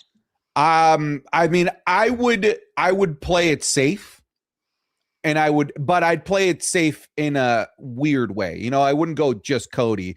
I think Randy versus Cody is a WrestleMania program that people would really get behind. I'd find a way to get us there. I'm so embarrassed. You know what I thought you were going to say, that you would add What? some sort of stipulation, and I was like, what would I was about to be like, ladder match. Let's go. Oh, jeez. I mean, I'm in the Shawn Michaels category. I'll add ladder matches. yeah, ladder. everywhere. A good old Ladder ladder match. Why not? No, my chat says, why don't we add a crate? No. Yeah, we should do it. And it could be Stupid. like Another Crate Santi. Mania. I don't know. All right, that was terrible, Denise. Just move on. I tried. An effort was Yeah. made. No, you were better off not trying. Crate City instead of Sin City. Crate Nope, City. nope, we are leaving that one behind, Denise. We've left All it right, behind. fine. I tried. An effort was made. All right, we got JM here who says, looks like we're getting Fatal 4-Way at Mania. Drew now got issues with Randy, Fatu, and Cody. Makes even more sense if Randy is the one who attacked Fatu. Damn, we're still trying to figure out who attacked Fatu. I thought that was already decided. I mean, Drew McIntyre continues to deny it. Why would he lie now that he's champion, you know? All right. That's like, you know what? Adding a star-studded lineup, that could work. That might be the play, right? Like, okay, let's just let you, Denise, you know what happens, you know, at the end of the night, after maybe you've had a couple of dinners that you've pre-prepped and stuff. What ends up happening a lot? You end up having, I've got some halibut, I've got some carrots, I've got some beans. All of these individually don't really work together. So you do what everyone does. You make a casserole. Maybe you just make a casserole here. I do not relate to this example whatsoever. No? What do you eat in your house, Santi? You make a casserole at the end of the week. I thought you were going to say I throw it all out and I buy a bag of chips or something. No, that would just be like, we're just going to bring back The Rock. No, you got to use what you have. You're telling me if you got, what did you say? Your carrots, your beans, and whatever else shit you named. Yeah. I would have been like, I can't make nothing with this. I'm going to make a go get my phone. casserole. No, I get my phone and I order myself some freaking chicken nuggets. That's what I do. Well, that's the thing. You got to use what you have. You can't be wasteful. So TKO is going to make a delicious casserole, a succulent casserole. Or maybe they bring Stone Cold Steve Austin and they're like, hey, man. Then they, I don't know. They bring in The Rock and they're like, let's screw it. We're doing Rock versus Austin. Yo. All right. Thank you, JM. We got Chavera Armenta here who says, said his mom made him see telenovelas and why he knows so much about them. But we know he was the one that begged to see them. LOL. Heard on the Great Wrestling is Cool podcast, hosted by the great Sancho. Oh, this is wrong. This is all wrong. You want to know how this is wrong? Because it's supposed to be, that's why he knows so much about them, but we know the one that begged him to see them. LOL, heard on the Crate Wrestling is Cool podcast, hosted by the Crate Sancho. You proud of that? Yeah, very proud. Yeah, you proud of that? Yeah, we talked about like telenovelas. I said, okay, what I want next, because it's a common telenovela trope, right? So you had Liv Morgan run out crying, right? Because then one of the things that I said was, okay, like now what you got to do is now you got to have the tragic backstory of Liv Morgan. She tells her tragic backstory of how much she struggled in WWE for the 10 years. And people are like, well, that's a babyface thing. No. You do it at the top of a cliff. You do it with wind on her hair, with Dominic at her hip, as she's telling her struggles in WWE for the past 10 years, and you learn what made her eventually go crazy. That's what they do in telenovelas. They always have the one episode that tries to make you understand and maybe even sympathize with the villain, but you always continue to root against the villain. Now we need that for Liv Morgan. We need her sympathetic moment. I rooted for the villain in Ruby. Did you ever watch Ruby? Of course I watch Ruby. Yeah. Okay, I rooted for her. I was Yeah. rooting for her. I don't know what that says about me. I'm sorry. Yeah, my favorite telenovela was one called La Usurpadora. You ever watch that one? I never watched that one. No. Yeah, But it I'll was. have to put it on the list. Let me quickly find the explanation. So La Usurpadora. La Usurpadora was a 1998 Mexican television drama series.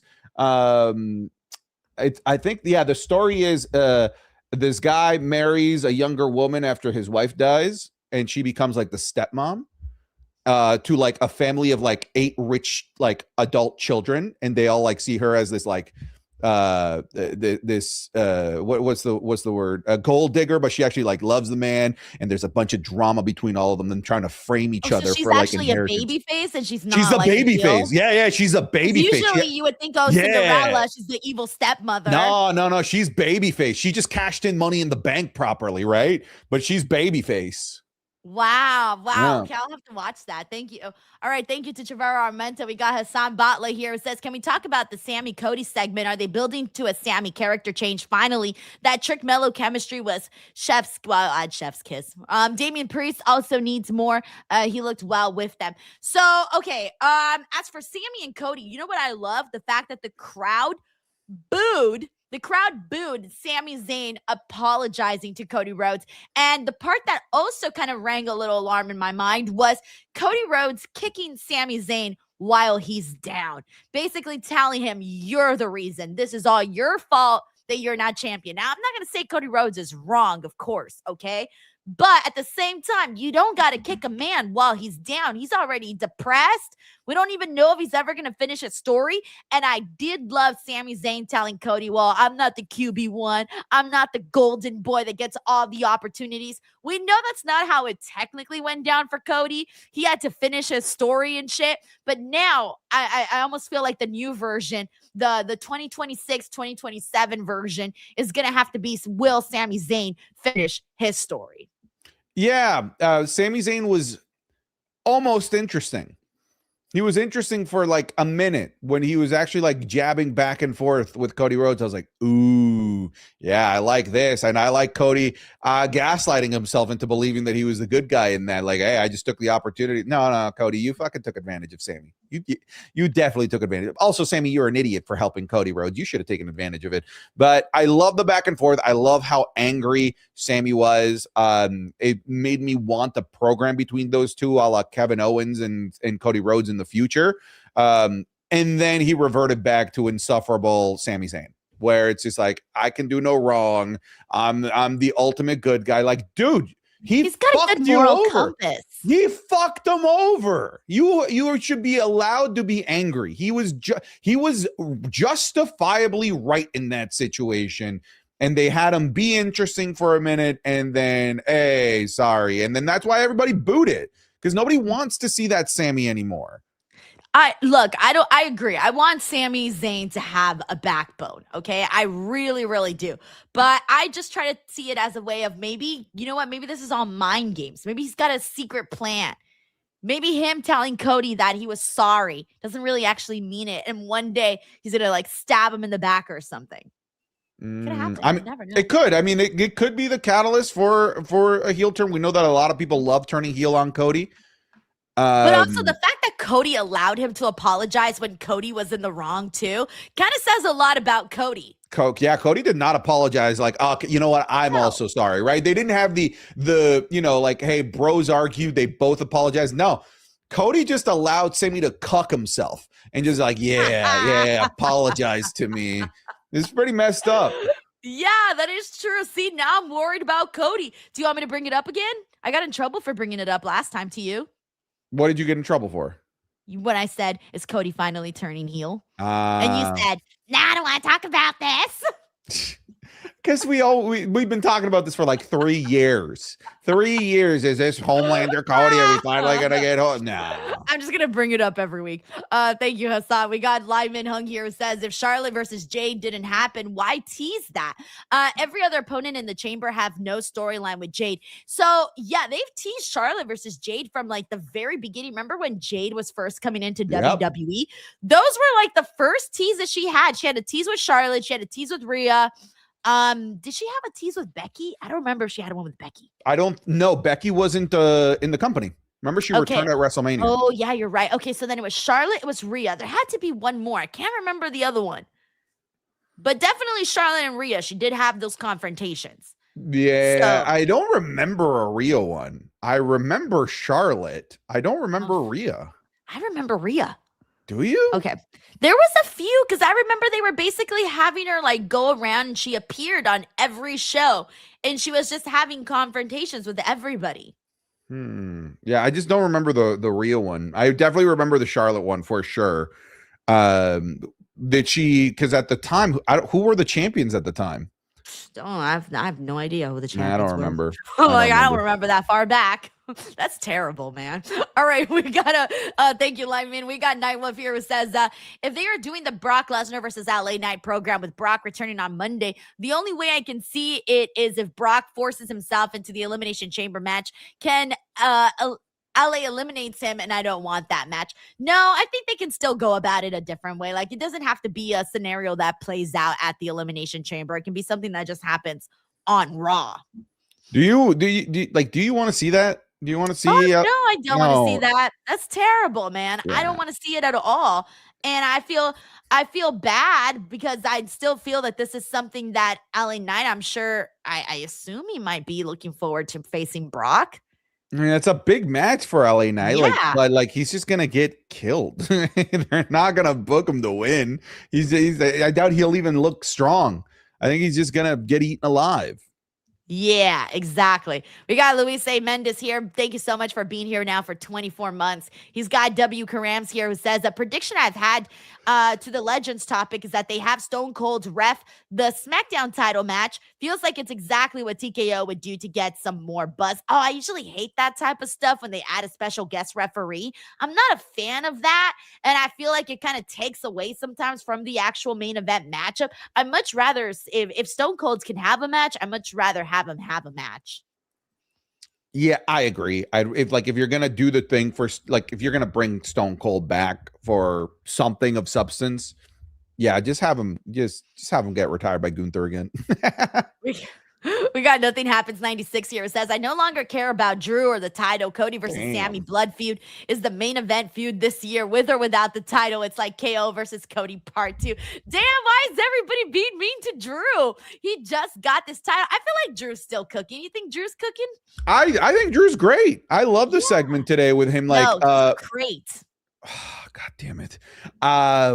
I hate that I'm also about to bring up a box. The fact that he had the day off and bought himself a luxury box for the opening segment was great. A luxury box, which Denise probably was like $7,000 with current ticket prices. Let's be honest. Probably even more. Who knows, man? Yeah. Damn. They didn't even bring him out no wine, no cheese, no Nothing. nothing. What? Yeah, there was. That looked terrible. Yeah, you got to do the works for those. Thank you. Nothing happened. We got W. Karam here who says, Trick is such a superstar already on the main roster. Fun prediction. I got Trick in the final 2 of the chamber. I think the fans would be hot for that.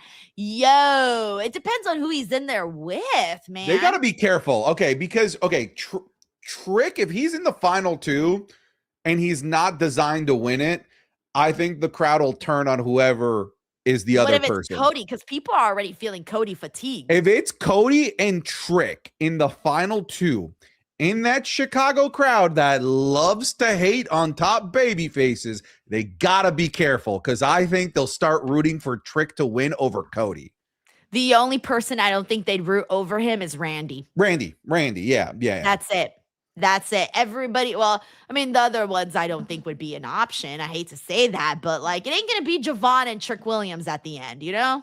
But if let's say it's Javon and Cody at the end, Shay, you think the same thing would happen? Maybe. It's Chicago. You know how they are as a crowd. They can be pretty fickle to the top baby faces. They like to be a little bit counterculture. They might boo him out. They might boo Cody out of the building. But to me, it's like, okay, I get being that person, but you also have to know when the time is for that person. Like, if the time is not now for that specific wrestler, I ain't going to get behind it unless who's somebody where you do feel like, okay, Obafemi. If Obafemi was in that match and he was there with Cody and Obafemi in the final 2 of the Elimination Chamber, then I would totally agree with the crowd where they would be like, all right, like, let's root for him, let's see if this guy gets it. Or fuck, even if Braun Breaker was in there, I think there's a chance they would have cheered for Braun over It's Cody. possible, yeah. I do think that they need to be strategic with the final 2. I think the final 2 is going to be Randy and Cody in some way, shape, or form. I think they're going to go with probably the obvious final 2 there, but it'd be pretty cool. It'd be a star-making moment for Trick Williams. Like, it was a star-making moment, for example, when Kofi Kingston had that amazing run at the Elimination Chamber that led to Kofi Mania. So, like, shit can happen at these chambers that can really change a narrative for an individual in the road to WrestleMania. Thank you, W. Karabs. We got Jay and Gwen here says, give me Kit Wilson eating a stunner at Mania and prove how toxic Stone Cold Oh my really God. is. Yeah. Honestly, that's perfect. Like, Stone Cold is toxic masculinity to the max. Yeah. Dude get the beer all over his pearls. That would be hilarious. Yeah, that's the play. That's the play. Okay. Santi, I have a little bit of a okay. You know what? I want to get your perspective on this because I was talking about Kit Wilson today with Obafemi, and I was thinking to myself, "Fuck, these poems are not funny. They're so lame. They don't make me laugh. And are they supposed to make you laugh, or are they supposed to be lame?" I think they're supposed. Yeah, I think they're corny, lame on purpose. Yes, I think they're meant to be make bad. you laugh. I think it's supposed to be cringe humor where it's funny because it's bad. It's funny because he's funny to me even as it's bad though. I think part of the humor is that this guy is giving this basically love poem to this monster that's about to eat him alive. I think that's part of the humor. But yeah, I don't think that see it like that. Well, how do you see it then? You just see it as like bad jokes? I see it as, well, first of all, the poems are bad jokes. I feel like they're supposed to be ha ha ha funny, and then they're not really like hitting hard. But then but it's a poem. What poems aren't jokes? No, but they're supposed to, because in the end, there's always that like part at the end when you get to the end of it, and you're like, ha, like the big ta-da moment, like it led to that. I would hate to write a poem for you. Like, let's say, like I wanted to write like a from the heart poem, to express my gratitude to you, to really tell you about how I feel about our relationship as co-hosts. If and only sucked, I would be mad. If only for you to at the end be like, fucker, what's the punchline? Why am I not laughing? What's the joke here? Huh? No, but that's the way it's like formatted. They even make a big giant pause, like, oh, you see where this ended? It's a haiku. It's a haiku. It's supposed to be funny. I don't think it's funny. I don't think it's a poem. I don't think the poem is meant to be funny. Isn't the character supposed to be funny? The character is supposed to be a joke. Right. So then if your character is a joke and you're doing poems as a bit, so shouldn't they be funny? I think you're just being toxic right now. You just clearly don't like the art. I don't think you like the art of poetry, clearly. I think you're just being toxic. Whatever, okay? I was saying, though, that I do want my fantasy of this is that I want Kit Wilson to get beaten up by the women's locker room because he's the one who's toxic. And I want the women to, I want him to be those like obnoxious guys that are like giving backhanded compliments to the women and acting like he's best friends with them. But in reality, he's being a jerk and he's being everything he claims that he's not. He's being everything he claims he's against, and then have all the women beat his ass. Well, I like somebody in my chat a few weeks ago this was before the Rumble, that he wanted Kit Wilson in the women's Rumble because Kit found the men in the Rumble too toxic and wanted to be with the women instead. That would be great. I would like something like that. And then they kick his ass. Yeah, but like the fact that you hate his poetry is just telling. I do. I hate his how is it telling that I hate his poetry? It's giving. It's giving what? This is giving. It's giving toxicity. This is giving. Oh, okay. I don't know, but look, all I'm gonna say is this: if you're gonna write a fucking poem, make it good, okay? I'm sorry. I feel like if we all unanimously got together right now, you, me, and everybody watching this show, we can all come up with a poem that was far more entertaining and hilarious to do on this show. But they're not supposed to be hilarious. These aren't jokes. This isn't Kill Tony. It's a poem. I don't get the poem should be funny. Why? It's supposed to express emotion. It's not a joke. I disagree, Santi. I disagree. Okay, well, either way, okay, fine then. Can we use it like express emotion in a better way then? I think you just don't like poetry. It was so boring. Like, I'm sitting there and he's like, "You're a teddy bear." What am I supposed to react to that? Oh my God, he called Obafemi a teddy bear. I can't believe it. I What do think you get out of that? Well, you get that like Oba's clearly not a teddy bear and that Oba's about to eat him alive. Denise, I think you just don't understand the art here. I think that you just don't have the culture for it. I just don't think that you have the taste for good old fashioned poetic rhymes. You know what? I'm gonna write a fucking poem. I'm gonna put it together and watch. It's gonna be better than anything you've ever heard. Sounds good. All right. Honestly, some of the best poetry is written in spite. It's written in anger. Yeah, I know. And I'm gonna come out here. I'm gonna be like, where the fuck? Like, even just the beginning, right off the bat, 2 seconds of thinking. Kit has no wit, and this skit is the shits. I don't know. Does that rhyme? Denise, That's my poem.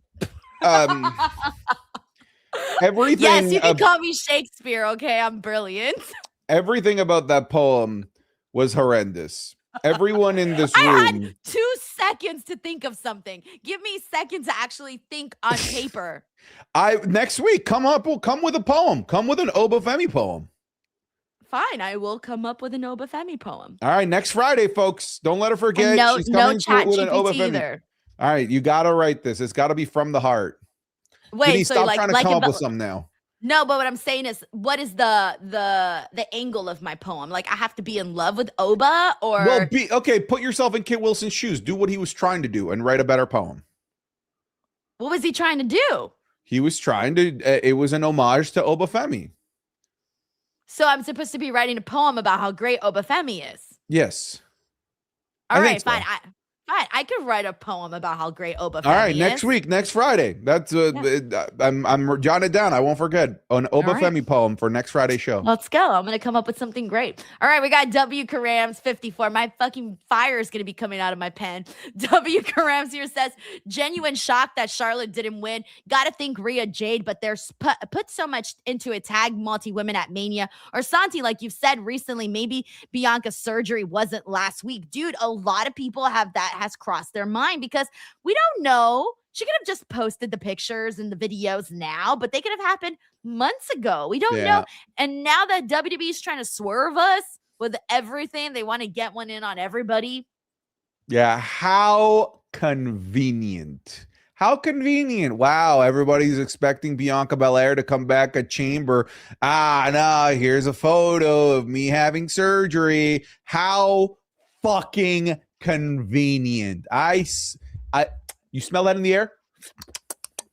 Unreal season 3. Unreal season 3. Oh my God. Thank you, W. Karabs. We got Bobby Means 383 who says, what if Bliss wins the Chamber? Could it happen? Alexa Bliss versus Jade. It kind of feels super random. Alexa Bliss has the star power, but it feels random. I don't know that would be the match that they would go with right You'd now. have to find a way to insert Charlotte in there to make it make sense, if you ask me, because there's been a bunch of those backstage stare downs with Jade Cargill and Charlexa. So like you could maybe make it make sense, and it could kind of tap into the obnoxious Nepo baby aspect of Charlotte, that she always kind of gets her way, even though she doesn't qualify to Chamber, doesn't win Chamber. Her partner So Alexa then wins. Alexa gets everything she wants then. She steals her moment, her shine. What do you mean? Like, okay, for example, she didn't win so Charlotte didn't win the Rumble. Yeah. Charlotte didn't make it into the chamber, like what you're saying. Yeah. And Alexa's in the chamber. She made it into the chamber. What if she wins and she gets the match and suddenly she's like, well, now I got everything that you wanted and you don't have it. Yeah, and then Charlotte could be Charlotte and force her way into the match, right? Charlotte versus Alexa versus Jade. I could see that potentially working out. Thank you, Bobby Means. We got Nishi Forever here who says, I think a girl from Raw is gonna face Jade. Unless it's Rhea. That's the only one, Nishi. Thank you, Nishi Forever. That I think, at least. We got Bob Ross Jr. Hey, Bob. He says, I like the idea that Charlotte pitched for Kiana to win the Elimination Chamber qualifier. Also, I feel like Alexa's odds of winning Elimination Chamber have increased now. That's interesting. I didn't feel that way. I'm still stuck on it either being Tiffany or Rhea. And then I don't know who's going to be the last entrant. Thank you, Bob. We got Pooley here who says, what if the box has Jericho countdown clock to WrestleMania? By the way, that could be a thing too. The learning tree. Maybe they make a wood crate, but it doesn't feel exciting though. Denise, if you were delivered a crate and you opened it and there's a countdown, I'm thinking it's a bomb. Yeah. I'm not thinking of Chris Jericho. No, I'm not thinking it's a bomb. Right. You know what I was thinking too? I was thinking about the bomb thing and I started to think, why is why are they waiting till the date to actually open it? I would open it now because it could be a bomb and then all of a sudden bioweapon in there. Right. You open it and it's like, well, in 10 seconds, this shit's going to erupt. Yeah. And you had it sitting here for 2 weeks. Yeah. You absolutely, you should be checking what's in there before bringing it into a building full of people. Exactly. Thank you, Pooley. But I do think that it would be a lame, let's say this, because I know a lot of people are throwing out the idea of Jericho in the crate, blah, blah, blah. I think it would be lame. I'm sorry. That's just such a hokey idea to bring back Jericho. The box is just stupid. The box in general is just dumb. What about a Danhausen? Yeah, I saw people saying that. Look, Danhausen has not been on TV for a very, very long time. I want Danhausen on TV. And if it means coming out of this damn box, then I'll take it. But also, I think it's kind of stupid to say that a human is inside the box. So I would say maybe because you're like, okay, well, how are they breathing? How are they eating? How are they doing all of this? But if you want to work on the magic wonders of Danhausen, then maybe that's a way that you can work around that. But if not, then it should be an object. Is Danhausen a big enough name to debut at a PLE? I don't think a lot of people know Danhausen. Yeah, Danhausen is a deep cut. Danhausen's a deep cut. Like you got to be like deep in the sauce of AEW, and even the casual AEW viewer at this point might not know Danhausen. It's been forever, dude, that he's been on TV. It's crazy. But I know a lot of people don't get Danhausen because I had a video that I posted of him and people were like, this dude, what is he talking about? They were taking everything he was saying seriously. And I'm like, oh, they don't know the gimmick. They don't know the character. They don't know what he's doing. So that's how I know a lot of people don't the mainstream fans, they don't know Danhausen. But he is such a quirky fella that if he did come out, it would pique some interest. And look at what they did with Chicago. Right. Look at what they did with Hobbs. People they debuted him in the Rumble and not everyone knew him. It's true. So, I mean, it could happen. Who knows? I don't know. I just want to see Danhausen back on TV. I think he's been far off too long. We got Trevorrow Armenta here who says that the crate Denise with the crate punts. We are proud. You're welcome. You see, Santi, I give the people what they want. We got Jane Gwynn here who says, if I can't get Kit and Stone Cold, can I at least get Kit in a backstage segment with Dom? It'd be meeting of beloved heels. That'd be great. Yeah, but now I'm in love with the idea of Kit and Stone Cold. Yeah, it's hilarious. We got Polarizer 372 says, I've seen something online saying Bad Bunny may be in the talks for WrestleMania. I know you may not like it, Denise, but Bad Bunny and Logan Paul, if the rumor is real, I don't want to see Bad Bunny versus Logan Paul. I'd rather see Bad Bunny versus somebody else. I'll tell you, I think this is not ideal, but it saves us from LA Knight versus Brock Lesnar. I think you could run Bad Bunny and LA Knight versus Logan Paul and Austin Theory. Or Okay, Bronson that's Reed. not bad. Okay, that's not too bad. It's not too bad, right? That. That's not too bad. Yeah, I don't hate that. Yeah, I don't know, man. I don't know that Bad Bunny and Logan Paul together one-on-one can I don't know, it just doesn't pique my interest. I think it's more of a definitely will get the mainstream attention, but it's not for me. I'm out on that one. Yeah, I like the idea of the tag match more than just a one-on-one. Or just find me someone else that I can see taking Bad Bunny to, like what Damian Priest did, which was take Bad Bunny to levels that we had no. Are you okay, Santi? I'm good. I'm all right. I'm all right. Yeah. I want to see someone like, Damian Priest took Bad Bunny to levels that we didn't know he could go. That's kind of what I want to see, that kind of an opponent for Bad Bunny, if Bad Bunny does come out at WrestleMania. And if he does, bro, WWE better thank their lucky stars because that dude's more famous than ever. I've already said I think Bad Bunny's too big for WWE. There's nothing that I don't think that there's enough to offer Bad Bunny for him to come back. I think it's just Bad Bunny comes back whenever he wants to do something cool and come back. Yeah, I think what they've got what's on their side is that Bad Bunny's a fan. At the end of the day, he's a fan. And that's like the big positive they've got on their side. Do you think that, because they are also, and I don't love bringing politics, they are on polar opposite sides of the aisle, right? Bad Bunny is not a fan and very publicly not of the Trump administration. WWE is very much in cahoots with the Trump administration. That's it. Hell, there was an entire opposite halftime show to oppose Bad Bunny. So like it does feel like in a way, in a very politically driven world that we live in, it does kind of feel like polar opposites at the moment, but it might just not matter. I don't know, because even like, for example, I was wondering about that because I'm thinking to myself, okay, if Triple H is, obviously so close with Donald Trump from what we've seen, is there going to be any pushback from him to them to be like, no, we don't want Bad Bunny to appear on WrestleMania? I don't know. But then at the same time, Triple H has not stopped tweeting positively about Bad Bunny. He made sure to shout him out at the day of the Super Bowl. They congratulated him multiple times throughout the years over his successes on TV. Like even just for the Grammys, they made sure to shout him out. So I'm thinking like, okay, it's clear that WWE wants to keep their friendship with Bad Bunny. Yeah. They want to keep that alive. And like even when Logan Paul, when he quote retweeted his brother Jake Paul on that tweet that he had put out, it almost felt a little bit like damage control to me, because earlier in the day Logan Paul had that quote where he had said that no, he didn't care. I thought he was angling for a match with Bunny with that answer.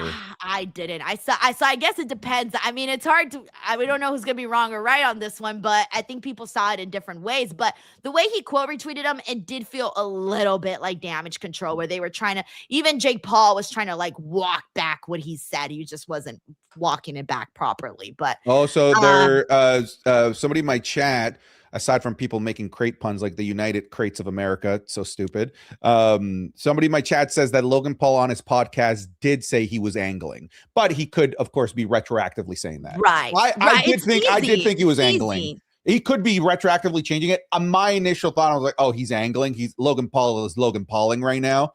But yeah, he could easily I think have it was not just been one angling. of those things where it was like, dude, read the room, please. Is this the place to angle, the day and time to angle when things are so hot and heavy?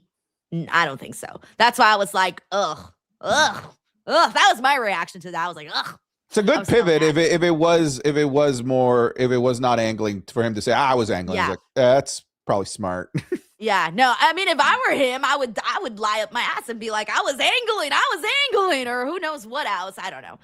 Thank you, Polarizer372. We got David Primero here who says John Cena is inside D-Crate. You just can't see him. Look at it. We also got David here who says Raquel wins Elimination Chamber and joins Liv and Stephanie at WrestleMania 3-way. Jade Cargill defends her title at WrestleMania in a 6-pack challenge to make her look dominant. What do you think? I think people need to stop trying to add Raquel to this match. I really like Raquel and I think she's awesome, but I think Liv Morgan and Stephanie are doing just fine with their story. And I feel like people are like, for a long time, they were trying to say, oh, it should be Liv versus Raquel. And I'm like, No, don't doubt Stephanie. And I think that now with what we've seen the last couple of weeks, I think we got something really good there. I think so too. I think Dom is playing the role that Raquel would have played really well in here, while allowing, Liv to shine and Stephanie to shine. So yeah, I could see, let's say, a world that Liv wins.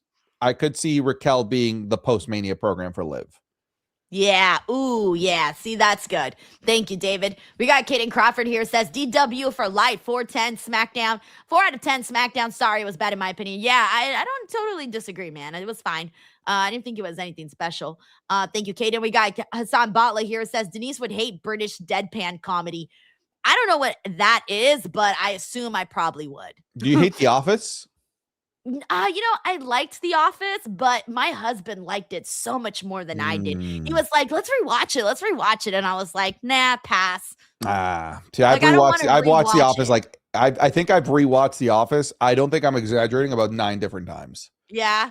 No, you want to know my favorite scene? My favorite scene. You know what? Never mind. I already forgot my favorite scene. I was thinking about it, and then I was like, wait, nope, never mind. Forgot. No, but I don't know. I just don't really one time was enough. I'm good. I can move on. We got W. Karams here who says, I want this Mania to be trying shit. Mania. Don't lean on legends. They're not going to fill it without massive discounts. So take that as an opportunity to get the new stars and big spots on the show. I've always said you don't always need the legends, but dude, remember when The Undertaker came out and how everybody lost their freaking minds? Everybody remembers that. So I feel like that's why they keep relying on the legends. But they didn't advertise it. That's why it was like, oh, fuck. And the show was great on its own. The build to the show was great on its own. That was cherry on top, right? What I think they're concerned about here in this message is to do the buildup around the return of a bunch of legends. Of course not. Yeah. That would be so bad because you can't do that. That's basically saying we don't have big enough stars right now. The last thing you want to do is send that message. Let's go back to the Stone Cold, idea with Kit Wilson. You think that right now, I'm not saying you think the royal do you think that Stone Cold wouldn't be advertised? Fuck no, they would advertise him now. In a previous era, when things are being built well, ticket sales are moving, Stone Cold would have just appeared on the show, right? Kit Wilson would have hijacked the show, and then glass breaks, they do their segment. Now, if they actually do land Stone Cold Steve Austin, they're going to advertise the hell out of it. They're going to say Stone Cold Steve Austin's appearing. He's going to have a segment. And it's just not the same when it's like that. It's just not the same. Imagine remember WrestleMania 30? Imagine had they advertised the Hogan, Austin, and Rock moment beforehand. It wouldn't have been the same. Now, if they were to do a moment like that, they'd be advertising it ahead of time.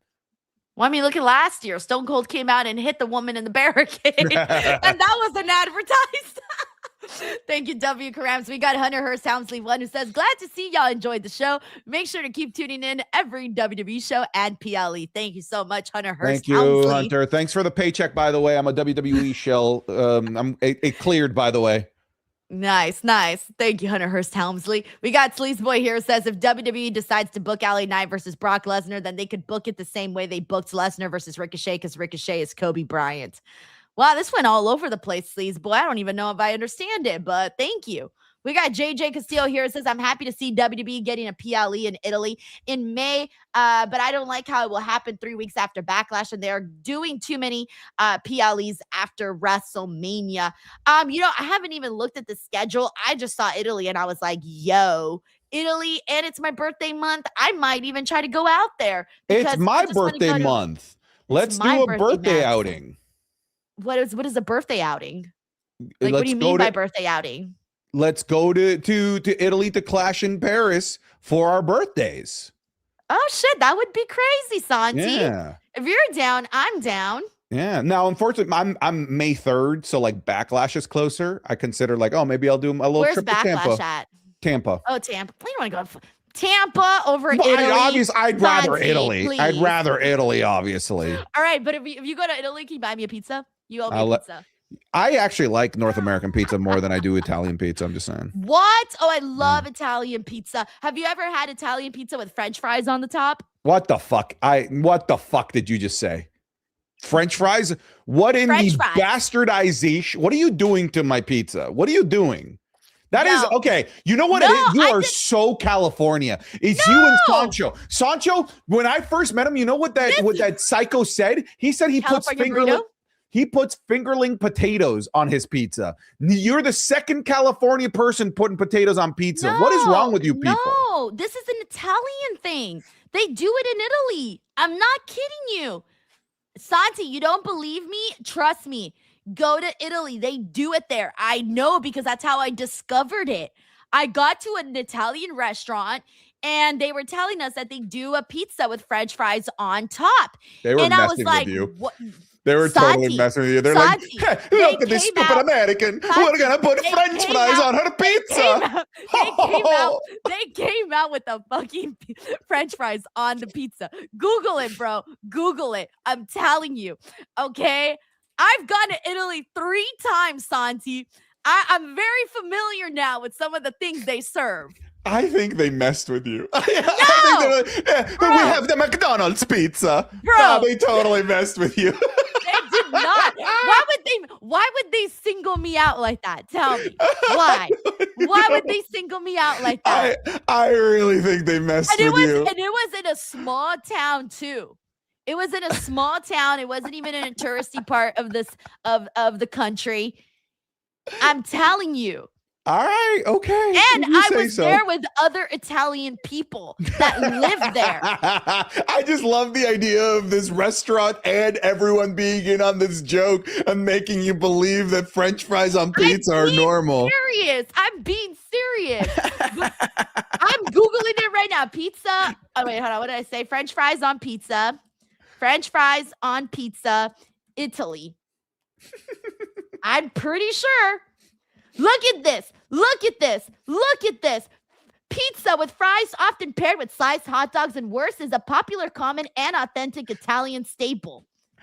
I mean, I'm seeing here like, no, French fries are not part of traditional pizza culture in Italy, but it's a fun addition at certain places. Well, they did it and they served it and it was delicious. Okay. Okay. All right, sure. No, I'm mad because this is a real experience that I had, and you are telling me like if I just freaking went to Mars and had this. Did he? Whatever you say. All right, watch when you go to Italy. I'm gonna get you a French fried pizza. French fried pizza. All right. Okay, have you at least had French fries in your burritos? I'm just thinking when you take me to the same restaurant. Bernadette, the stupid American is back. I'm going to take you to the restaurant. I know where the restaurant's at. I know specifically where it's at. Okay. All right. Okay. All right. Okay. Secondly, have you ever had French fries in your burrito? No. Okay, this one's weird. I've had Chinese noodles in my burrito. There's a place here that puts weird. There's a place here that does noodles are an option.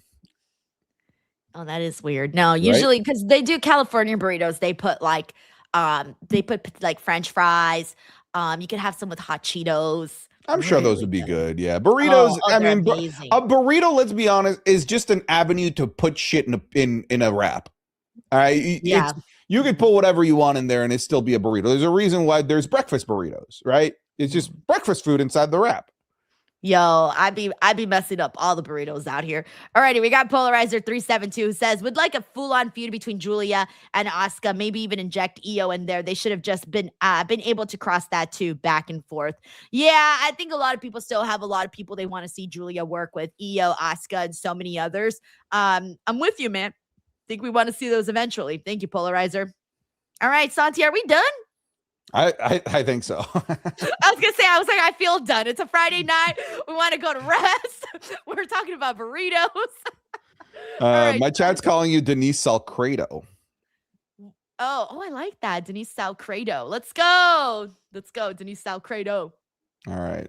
I'm a bump out of the fucking crate like that. Yeah, is that your coming out the crate? No, position? coming out my crate. It's gonna be like this. Ah. You got to do that. Nice. You got to bite the lip. You got to do a little of this. And then Oh, just you're so painfully millennial. are we like the same age? Yes, I know. That's why I'm saying. That's why I know what I'm talking about. I don't mind being millennial, by the way. Okay, I'm very happy being a millennial. I am too. All right, Santi, promote your stuff. Folks, you can check me out over on anything and everything SantiZap over on youtube.com/Mr. SantiZap. You can check me out on Twitch as well. Patreon.com/SantiZap for more content as well. Pick your poison, and I'm usually going to be there. I'm going to go look for my pizza picture. I know it's somewhere on my Facebook. I'm going to go look for I know it. it's going to appear in my Twitter DMs. I'm going to get this picture of a pizza with fries. You are. I'm going to look for it. All right, guys. As for me, youtube.com/Denise Salcedo. Monday, 8 a.m. Be here because I am going to post like 50,000 interviews.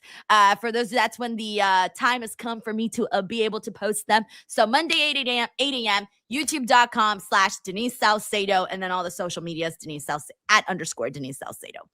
Alrighty, everyone. Thank you so much. Have a wonderful weekend. Bye, all.